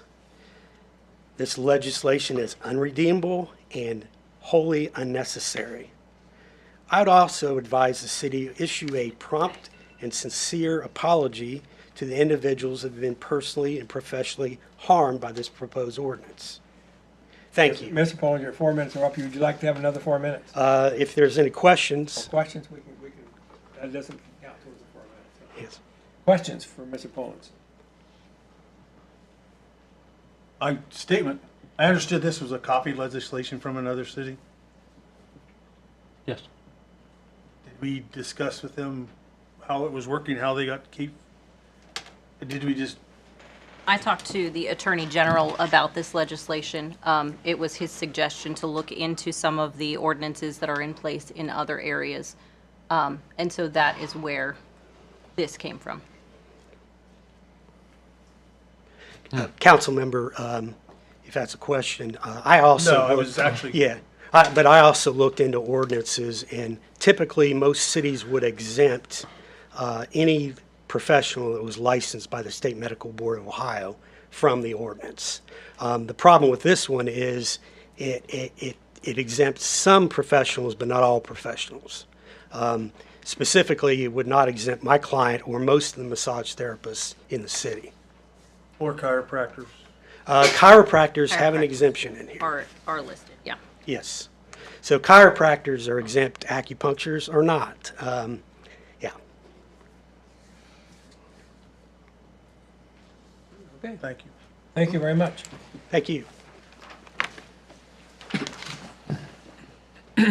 Council, in your packet is the legislative portion of the meeting. Are there any additions or corrections to this agenda?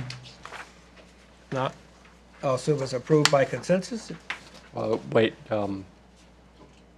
we added the resolution 2023-84, which some members of council may not have seen. Yeah, Mr. Hill passed that out. Okay. 2023-84 under Mr. Seabolt was added. Okay, I just wanted to make sure that everyone recognized the difference between the previous. The agenda as amended is approved. And we'll move, I'll ask Mr. Hill to read these by title and number only this evening. We'll start with resolutions for third reading. That's resolution number 2023-71. Mr. Hill. Resolution number 2023-71, a resolution of commitment of the City of Mount Vernon to the Sustainable 2050 program of the Mid-Ohio Regional Planning Commission.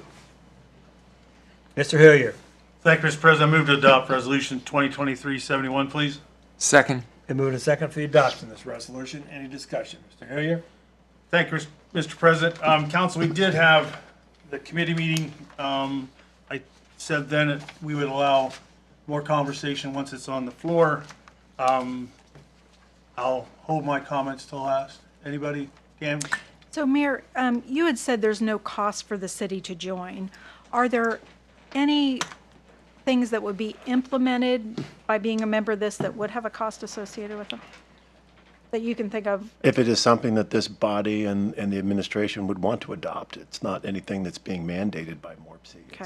It's all ours. It's really just a group of people to be able to get together and learn from each other and have a front row to talk with people from like ODOT and the National Rails and Trails people and so forth. Do you know how many municipalities have implemented this? Oh, Yeah, I had that. It came out in, I put that in the packet, I think, at the last city council meeting or the one before. That list you gave That us, list, that's them? yeah, that's, and there are different levels that you can do, you can get involved in. If you're just a member level, you're not swinging for the fence on anything. You're just trying to find things that you can do. Some places have their own sustainability commission. They really, I mean, they have their own city commission that oversees all of that. And so that's sort of like a municipal planning commission, if you will. They make, I don't know the structure. They may make recommendations. I don't know that they actually have any legislative authority or quasi judicial like municipal planning or BZA. But joining this doesn't give Morpsey the wherewithal to come and say, well, you're a member now, you have to implement this. No, it does not. What it does do is it does shade in that Knox County and shows us that we are part of the team and part of the region that are committed to looking for innovative ways to make sustainability a reality. Thank you. Anybody else? Yeah, Mayor, are we free to leave it at any point in time should Yeah. we find that it's not to our liking as a Anytime you want. community? Anytime you want. Thank you. All right. Mayor, you sent this to regional planning, that you had this on our agenda. I walked in a regional planning meeting the other night and immediately two people said, "You're really not going to do this, are you?" And there was other comments. I'd had somebody else contact me. Question,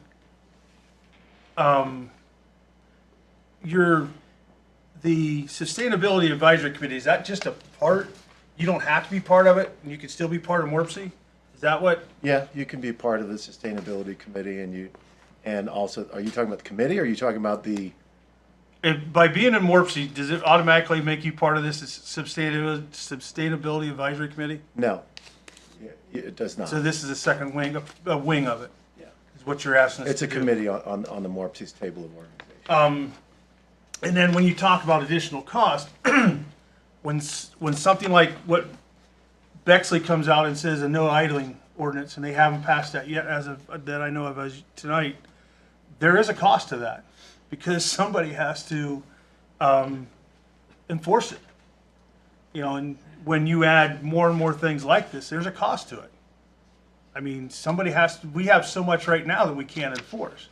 So there are costs. I'm not sure from what I've read if this sustainability, I can't say it, I'm not gonna say it anymore, is exactly what we want. Morpsey, I understand what you're trying to do by staying in contact with these other agencies, but I'm not sure I can support this part of it. Point of clarification, you talked about Bexley, and we did talk about that in committee, but those are things that have to be passed by, would have to be passed by council.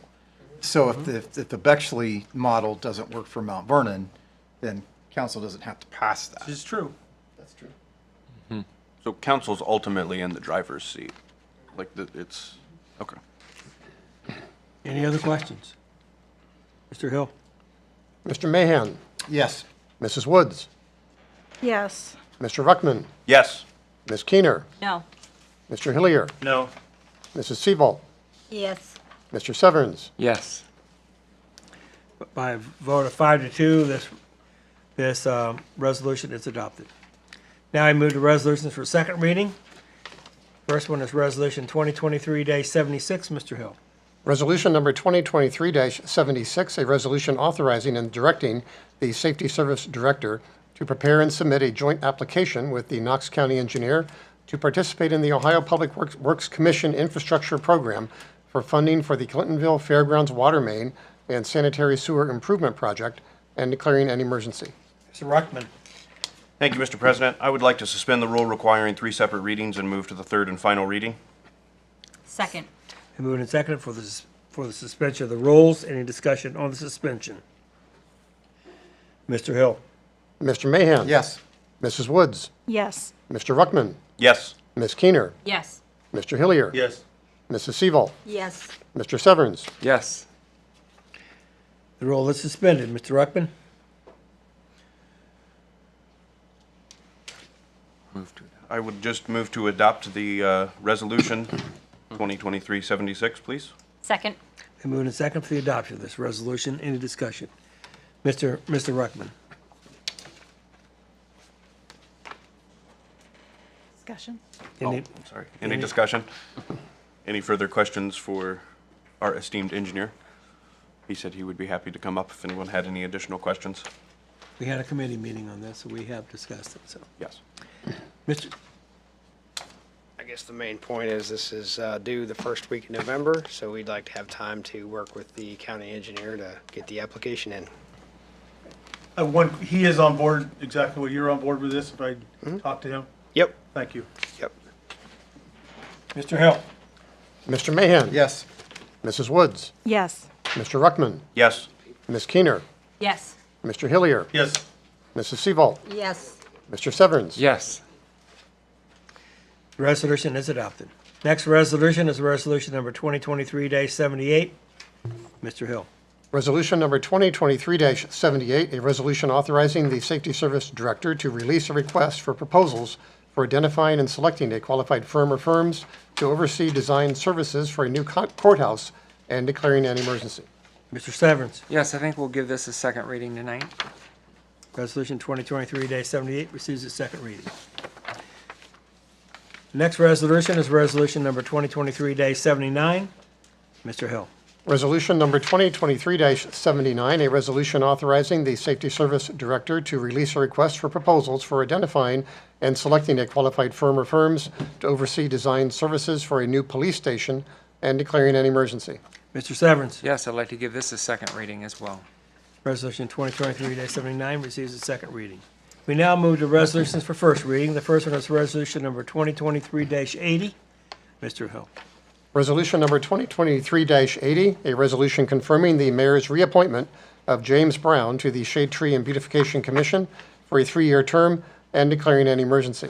Mrs. Woods. Thank you, sir. I move to suspend the rules requiring 3 separate readings and take Resolution 2023-80 to its third and final reading. Second. Been moved and seconded for the suspension of the rules. Any discussion on the suspension? Mr. Hill. Mr. Mahan? Yes. Mrs. Woods? Yes. Mr. Ruckman? Yes. Ms. Keener? Yes. Mr. Hillier? Yes. Mrs. Seabolt? Yes. Mr. Severns? Yes.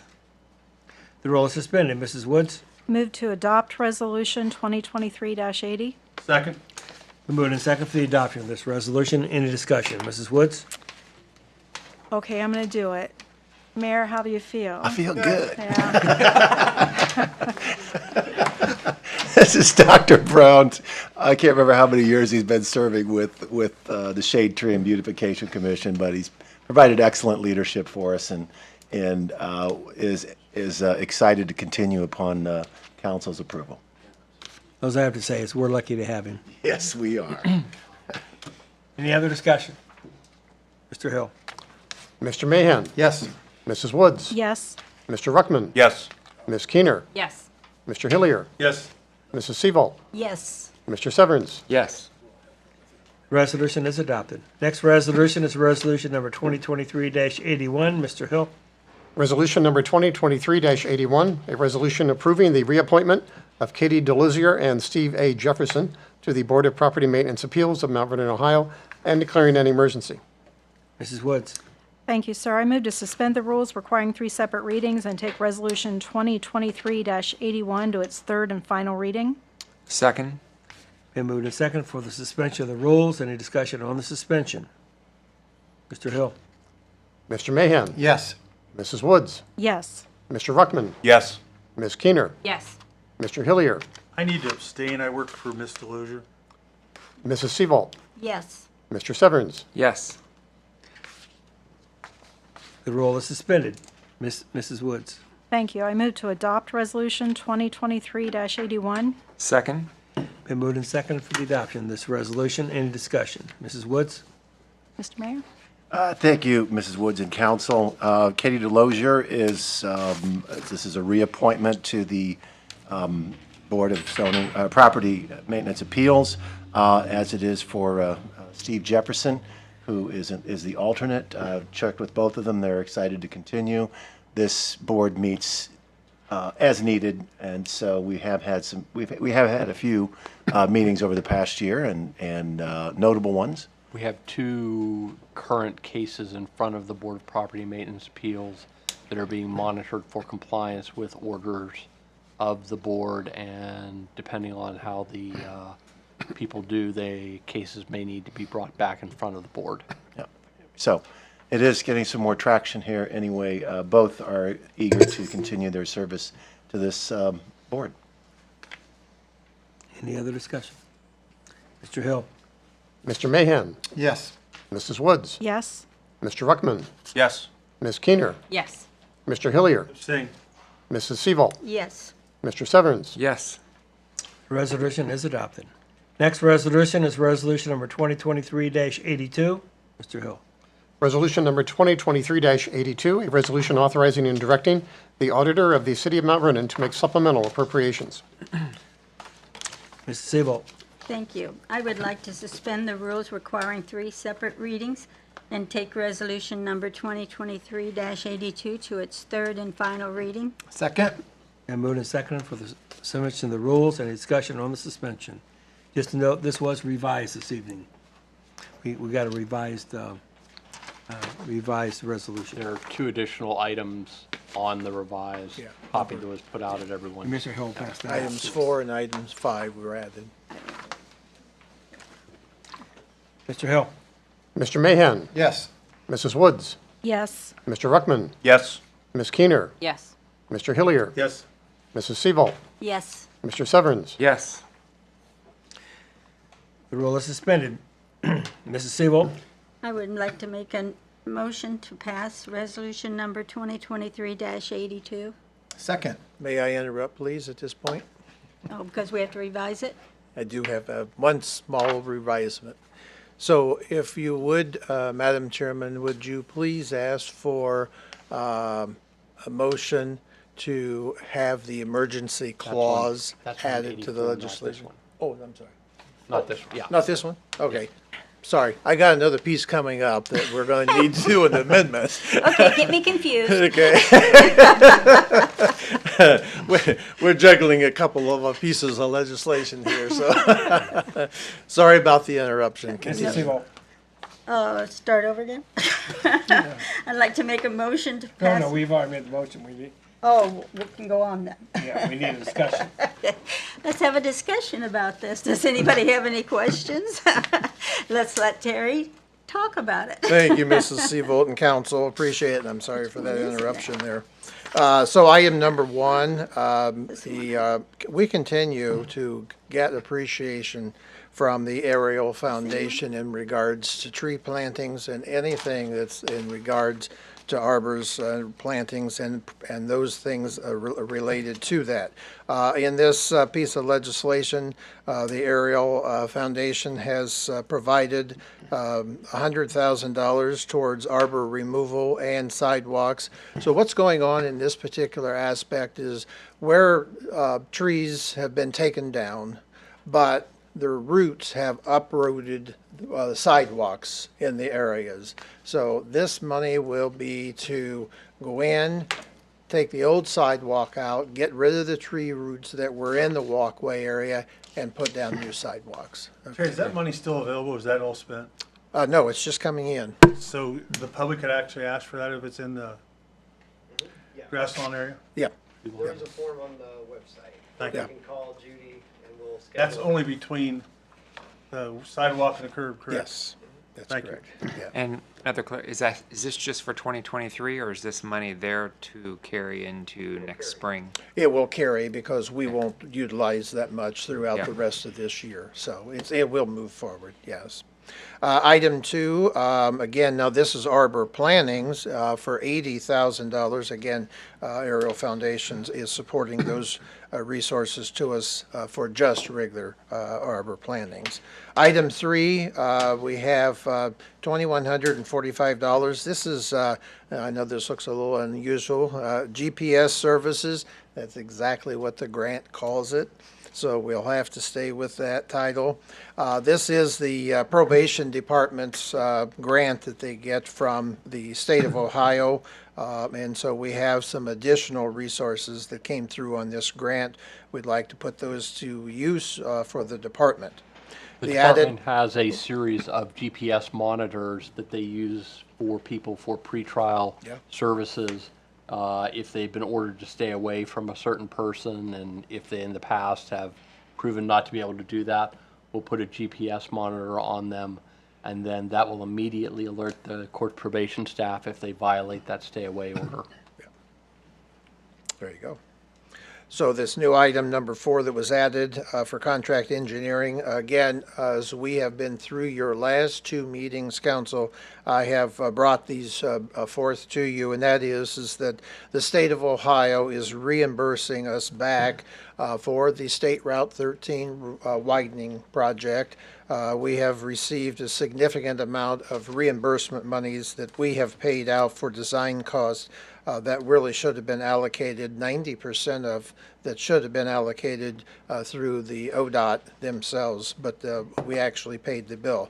So $24,998.98 is the amount that's coming back through to us, and so the engineering department would like to put that back into their line account and continue doing more projects. And number 5 that we have is water system improvements construction. This again has been just this afternoon came through as a grant for our water system improvement project that we'll be working with, as you heard from Mr. Ball in an earlier committee meeting on the water systems of the Fairgrounds Road area and all those watering systems. So we're going to start off with $480,000 that this grant has come to us by the way of the state, and so that is just the beginning of much of a bigger project that he described to you earlier in your meeting. Thank you, Mrs. Seabolt. Thank you, Mr. Scott. We'll take the 480,000. Nice. Any other discussion? Mr. Hill? Mr. Mahan? Yes. Mrs. Woods? Yes. Mr. Ruckman? Yes. Ms. Keener? Yes. Mr. Hillier? Yes. Mrs. Seabolt? Yes. Mr. Severns? Yes. Resolution is adopted. The next resolution is Resolution 2023-83. Mr. Hill? Resolution number 2023-83, a resolution authorizing and directing the auditor of the City of Mount Vernon to transfer certain funds. Mrs. Seabolt? Thank you. I would like to suspend the rules requiring 3 separate readings and take resolution number 2023-83 to its 3rd and final reading. Second? Been moved and seconded for the suspension of the rules. Any discussion on the suspension? Mr. Hill? Mr. Mahan? Yes. Mrs. Woods? Yes. Mr. Ruckman? Yes. Ms. Keener? Yes. Mr. Hillier? Yes. Mrs. Seabolt? Yes. Mr. Severns? Yes. The rule is suspended. Mrs. Seabolt? I'd like to make a motion to pass resolution number 2023-83. Second? Been moved and seconded for the adoption of this resolution. Any discussion? Mrs. Seabolt? Thank you.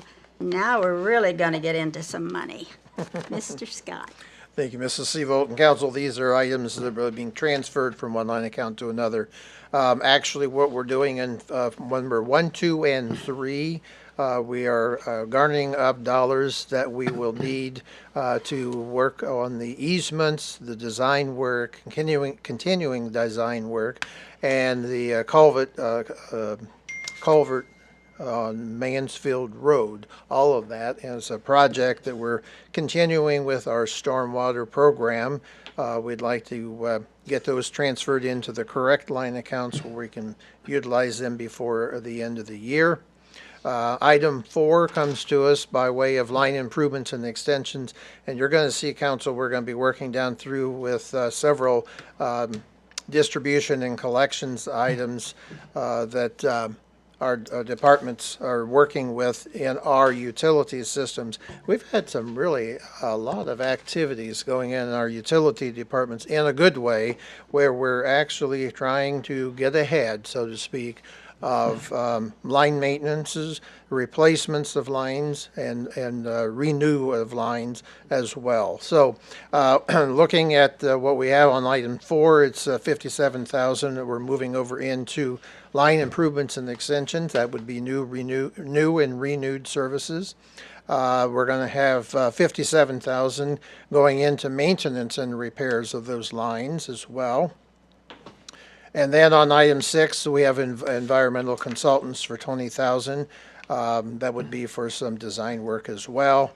And then in item 7, we've got elevators, the distribution equipment, $12,000 there. And Mr. Reinhardt is with us tonight, and he's indicated that they're ready to get some of this old equipment. You're going to see probably some stuff coming along that will actually be sending off on its way later on as this new stuff comes about. As we continue on here, we've got number 9 for real estate taxes. So for what we've done here, just as you're aware, is what we're doing is the real estate taxes that we're talking about here is the rental buildings that we own around the square and up here on North Main Street. That's all taxable real estate purposes. We're not exempt from paying real estate taxes where we're actually receiving a benefit, which we are, which is rent. So we're subject, just like any of us personally are as well. And so we need to get that set up so that we got all of our dollars together, made our real estate tax payments, and settled up with the county. And on number 10, we've got the probation clerk.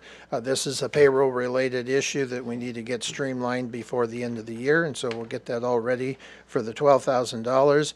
Then on item 11, we're TIF district. Believe it or not, we actually collected more resources in our Fund 402, which is our TIF districts in the Coshocton Road area. With that, of course, we do reciprocating costs back to 2 of our school districts, and that is the Mount Vernon School District and the Knox County Career Center. So with that, we need to adjust our dollars and get that all settled up with those 2 school districts. And your last item then is county auditor deductions. Again, with those dollars coming in, somehow or another they just want to keep adding those fees to me. I try to get myself talked out of it, but I can't. $17,000. Thanks, Mrs. Council or Mrs. Seavolt and council members. Any discussion? Yes. Terry, maybe I wasn't listening. Number 8, recreation personnel. Oh yes, I'm sorry. Who was that? Yeah, that would have been Steve Tier. He's the tennis instructor, and so that we did not set anything up for that initially, and so with what the rec board has adopted for him this year, they indicated that they wanted, he's already done the service. It's all been through the. A dumb question. Did you not want this passed in an emergency? It's not in the title. Well, you don't have to, this is legislation that does not require that because it's a budget bill, and a budget bill is not subject to referendum. Thank you. Any other discussion? Mr. Hill. Mr. Mahan? Yes. Mrs. Woods? Yes. Mr. Ruckman? Yes. Ms. Keener? Yes. Mr. Hillier? Yes. Mrs. Seavolt? Yes. Mr. Severns? Yes. Resolution is adopted. Now we have a resolution that was added this evening. Is this the one you need emergency clause on? Yes. Yes, it is. Okay, so they want to add an emergency clause to this one. So when you get to that, we can make an amendment and add an emergency clause. We'll have him read it first. Mr. Hill? Resolution 2023-84, a resolution accepting the amounts and rates as determined by the Budget Commission and authorizing the necessary tax levies and certifying them to the county auditor and declaring an emergency. Mrs. Sabo. Okay, you tell me how we're going to do this emergency clause. Yeah, let's suspend the rules. We can amend can amend to add the emergency clause, then move to suspend the rules, and then move to adopt. Do I start with the amendment? We'd like you to amend it to add an emergency clause because the county just got these numbers to Mr. Scott this afternoon at 3:30, and it has to be sent to the state by October 1st. Okay. But don't worry, it's only $973,000. Yeah. Oh, is that all? Okay, we're gonna We- amend this. We try to be as efficient as we can, ma'am, but when it's out of my hands, it's really difficult to work with. Okay, I would like to amend resolution number 2023-84. Now, how do we want to say this? Add the emergency clause. to Add the add- emergency clause, the Add an reason, emergency clause. and the reason for the emergency is that it must be sent to the state by October 1st. Did you get that, Todd? Yep. Okay. Second. Second. Been moved and seconded to amend resolution number 2023-84 to add the emergency clause. Any discussion? Mr. Hill. Mr. Mahan, Yes. Mrs. Woods, Yes. Mr. Ruckman, Yes. Ms. Keener, Yes. Mr. Hillier, Yes. Mrs. Seaval, Yes. Mr. Severns. Yes. The resolution is amended. Now I just do the regular. As amended. Okay, I would like to suspend the rules requiring 3 separate readings and take resolution number 2023-84 to its third and final reading. Second? Been moved and seconded to suspend the rules. Any discussion on the suspension? Mr. Hill. Mr. Mahan, Yes. Mrs. Woods, Yes. Mr. Ruckman, Yes. Ms. Keener, Yes. Mr. Hillier, Yes. Mrs. Seaval, Yes, Mr. Severns. Yes. Rule is suspended. Mr. Seaval. thank you. Now I say I'd like to make a motion to pass resolution number 2023-84 as amended. Is that what I do? That's correct. Yep. Second? Been moved and seconded to adopt this resolution as amended. Any discussion? Mrs. Seaval. Has anybody? Go for it.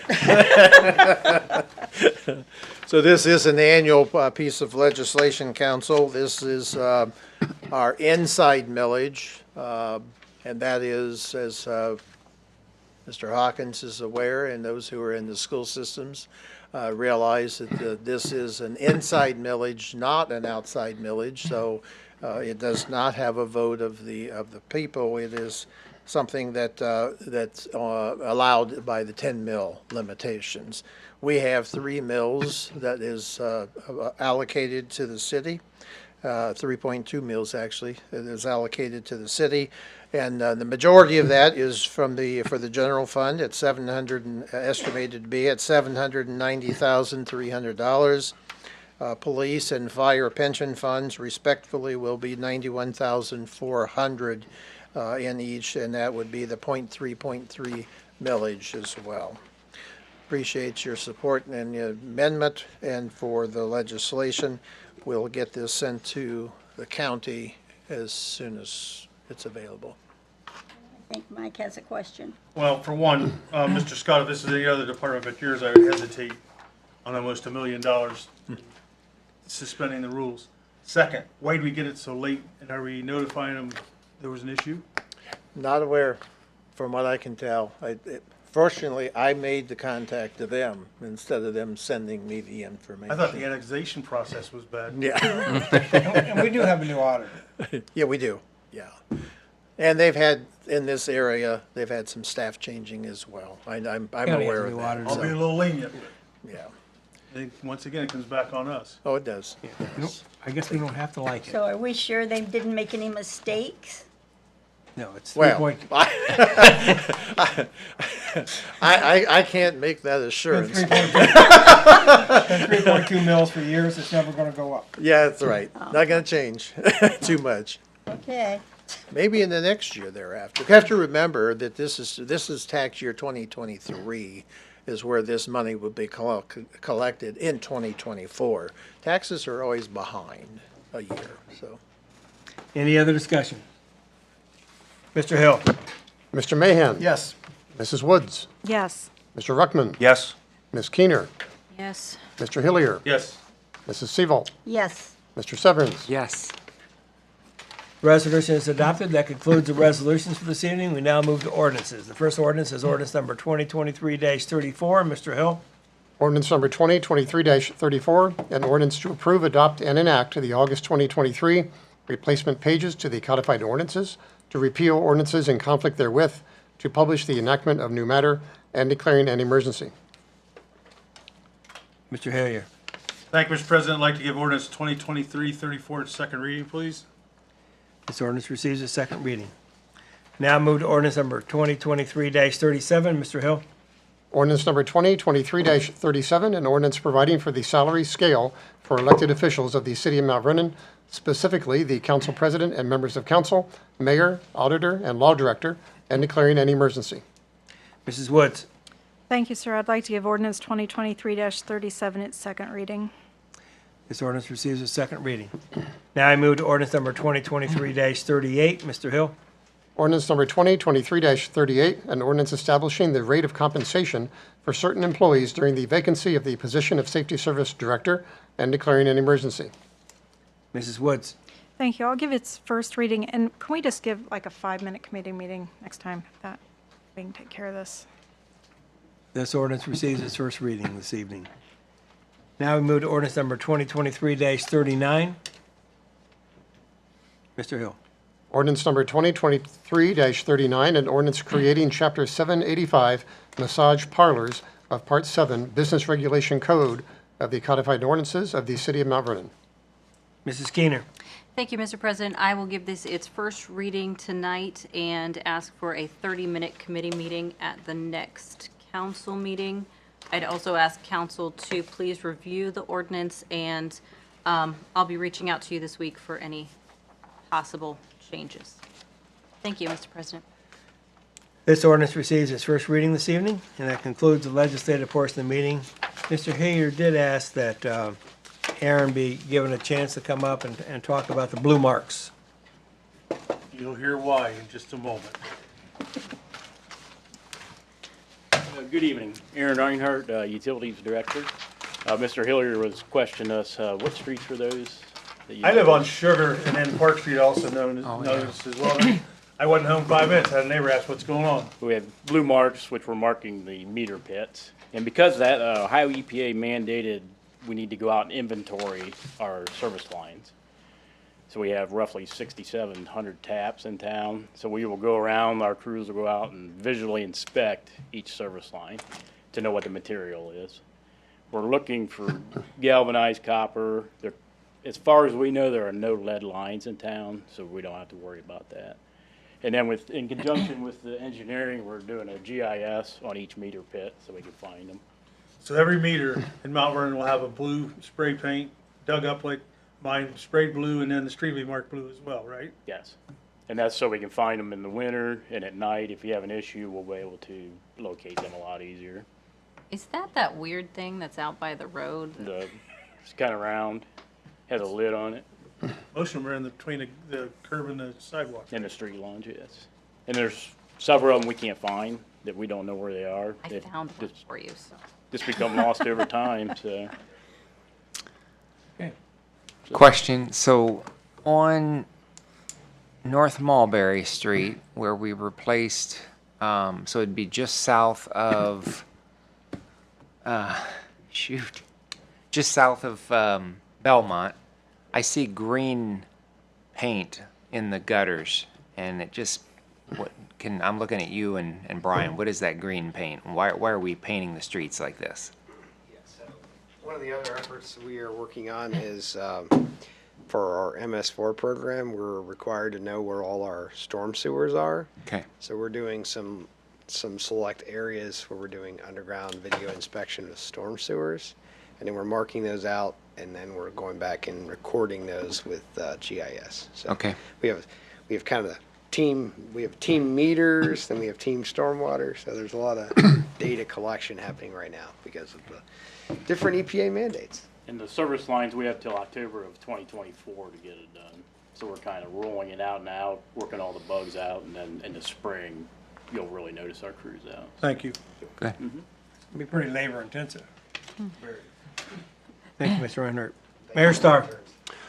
Thank you, Mr. President and Council. I also want to thank the the fire department and the utilities department working very closely together to flush all of the hydrants. It's one of those things, that is extremely important for us to find out that we have enough pressure to put out a house fire and not a campfire. So it's the valve turning program is also another important part. As we're out there, we're also checking the watch valve. The watch valve while we're out there, we're checking that as well. And so we're really starting to build into this program of preventive maintenance. We have, I think the last time was around 1,100, 1,200 fire hydrants in the city. And so each one of those has to be checked once a year, and it's always just good, because when we shut it off, even though we shut it off slowly, sometimes we have shock waves that go out and invariably cause somebody's water line to break. And so we are finding that out even in some of the newer developments. So if it's going to happen, it's good that it's happening when we're testing it. So anyway, well done to the utility department, fire department for that.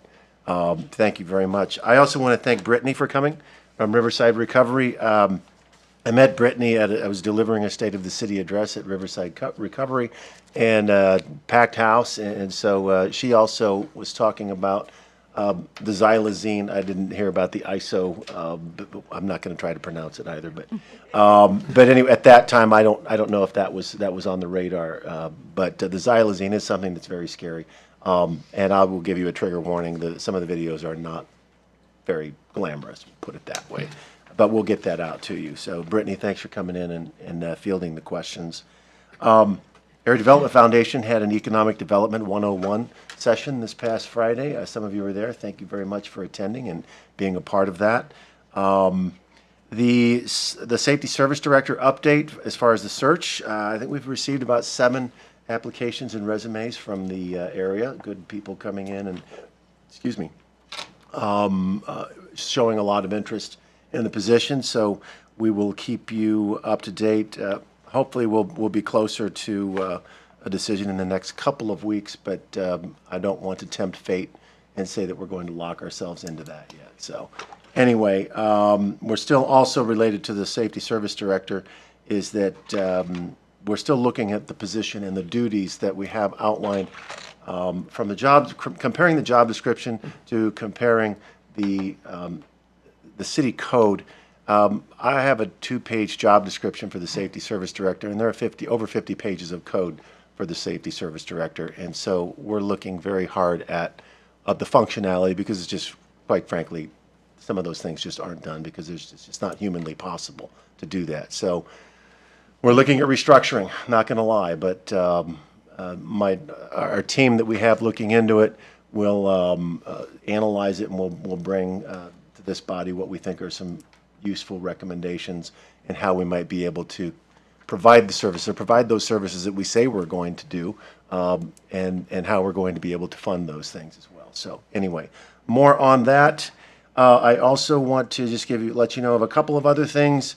The One Ohio opioid settlement continues. We have a Region 18 meeting this Wednesday, where I'll be going along with Teresa B. Miller, Carol Grubaugh, Dan Humphrey, and I can't remember the fifth one because we just had to change. Julie Miller was there, and so I can't remember who was taking her. I think it's Zach.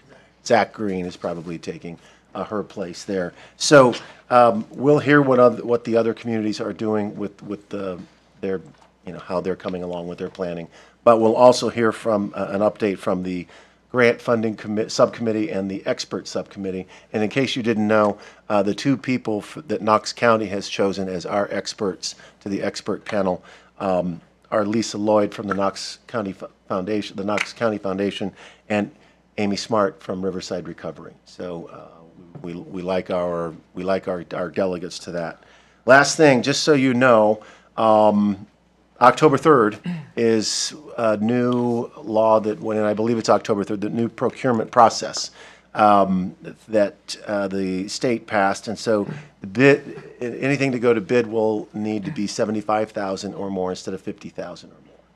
And so it should help with, with the costs that have gone up with everything. It should probably keep some things off of your plate there, and allow our department heads to go after some more aggressive contracts and so forth, or equipment.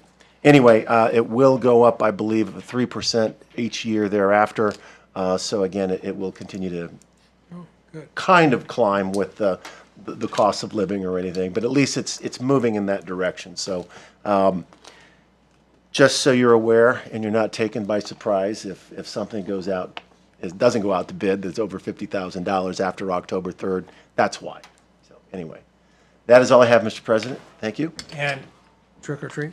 Trick or treat, yes, thank you. Trick or treat is, I forgot the most important thing. We get calls on this on January 2nd. It is it Tuesday? It's the 31st. I think that's a Tuesday, I believe. So yeah, so Yes. 5:30 to 7. And so just be careful. If you're out driving, slow down and enjoy the entire day. So. Okay. We want to forget that. Thank you. All right. Mr. Scott. Council, in your committee meeting with the police fire chief, he talked about a thermal imaging camera that the local Shriners has supported with us. Wanted to let you know that at your next meeting, I'll have a piece of legislation in the acceptance of that donation. We're not having to put the resources out. The Shriners are doing that for us, but they're going to donate the camera. And so with that, that is because of the dollar values. We're talking between $7,000 and $9,000. That's a substantial donation to the city, and we'd like to give recognition to our Shriners organization for the support of such a device for that. Thank you, Mr. President. Thank you. Mr. Braun. The mayor talked about the changes in what's required to go out to bid and approval by council. Another upcoming change mandated by the state deals with how we provide notice of various of meetings, as well as the legal notices we're required to provide about legislation that we adopt and other sorts of things. The state, starting in October, will allow us to do that by posting on our website or by using other electronic means. Previously, we were locked into being required to advertise in the newspaper of record. We spent north of $50,000 on notices through the Mount Vernon News. Currently, while the state law is going to change, there is a city ordinance requiring that the advertising in local newspaper. At the next meeting, we're going to be bringing you legislation to allow us to follow state law and hopefully save some additional money for the city. Thank you. Mrs. Woods. Thank you. So I noticed tonight we talked a lot about growth, and Brian, this isn't so much for a comment or for an answer as it is a comment. The police station allowing for growth, the courthouse allowing for growth. The parking piece, is there a possibility of adding parking maybe, after the building's gone, just throwing that out? Because I'm not seeing a lot of growth in parking downtown in that, those visuals that you got there. And it just occurred to me, more people, more parking. There were some dark sides to that growth as far as the human trafficking and the drugs. I hope as council and I hope as residents you realize we're working really hard up here to keep the wholesome culture here in Mount Vernon. That's sometimes difficult with what we're facing. And Brittany, just know your sister's in my prayers. Mrs. Seabolt. Nothing tonight, thank you. Mrs. Keener. Thank you, Mr. President. I would just like to remind everybody or let you know that the 3rd annual Johnny Appleseed Festival will be happening downtown Mount Vernon on Friday, October 6th from 5 to 8 p.m. And that's located on East Ohio Avenue. It's always a really fun time. Lots of people come out and have all the apple things. So if you want to feel like fall, go there and eat the food. It's It's fantastic. Thank you, Mr. President. Thank you. Mr. Ruckman. Yes. Just want to thank all of the members of the community who came out to speak tonight. Thank the media for being here and all the members of the administration and police and fire. It was always good to hear from you guys and have you in our meetings. So just appreciate you guys being present. Mr. Severance. Yes, Brittany, thank you for your work that all of you do there. I appreciate that very much. Brian, I'm gonna look at you. So is it possible to get any kind of an update on Brick Street repair? By the way, I got an email. I received a street closure email on Hamtramck last week, and I was sitting directly beside a faculty member who lived right there. So he was excited to hear that that was being repaired. And then just an update on paving, and it doesn't need to be verbal. If we could maybe get an email that would just kind of give us some brief updates on where we're at with those projects, that'd be great. Thank you, sir. That's it. Mr. Henninger. Thank you, Mr. President. A few things real brief. The massage parlor sex trafficking legislation, we do need to revisit it. The language and definitions. We've got to figure out a way to totally leave out anything that connects legitimate businesses. Not being a lawyer, I did read this about 3 times before we got Mr. Paulins's letter, and it's like, so I was on the right track there. My recommendation is get rid of the legislation altogether, start over, don't amend it, start clean, write something for Mount Vernon, and go forward from there.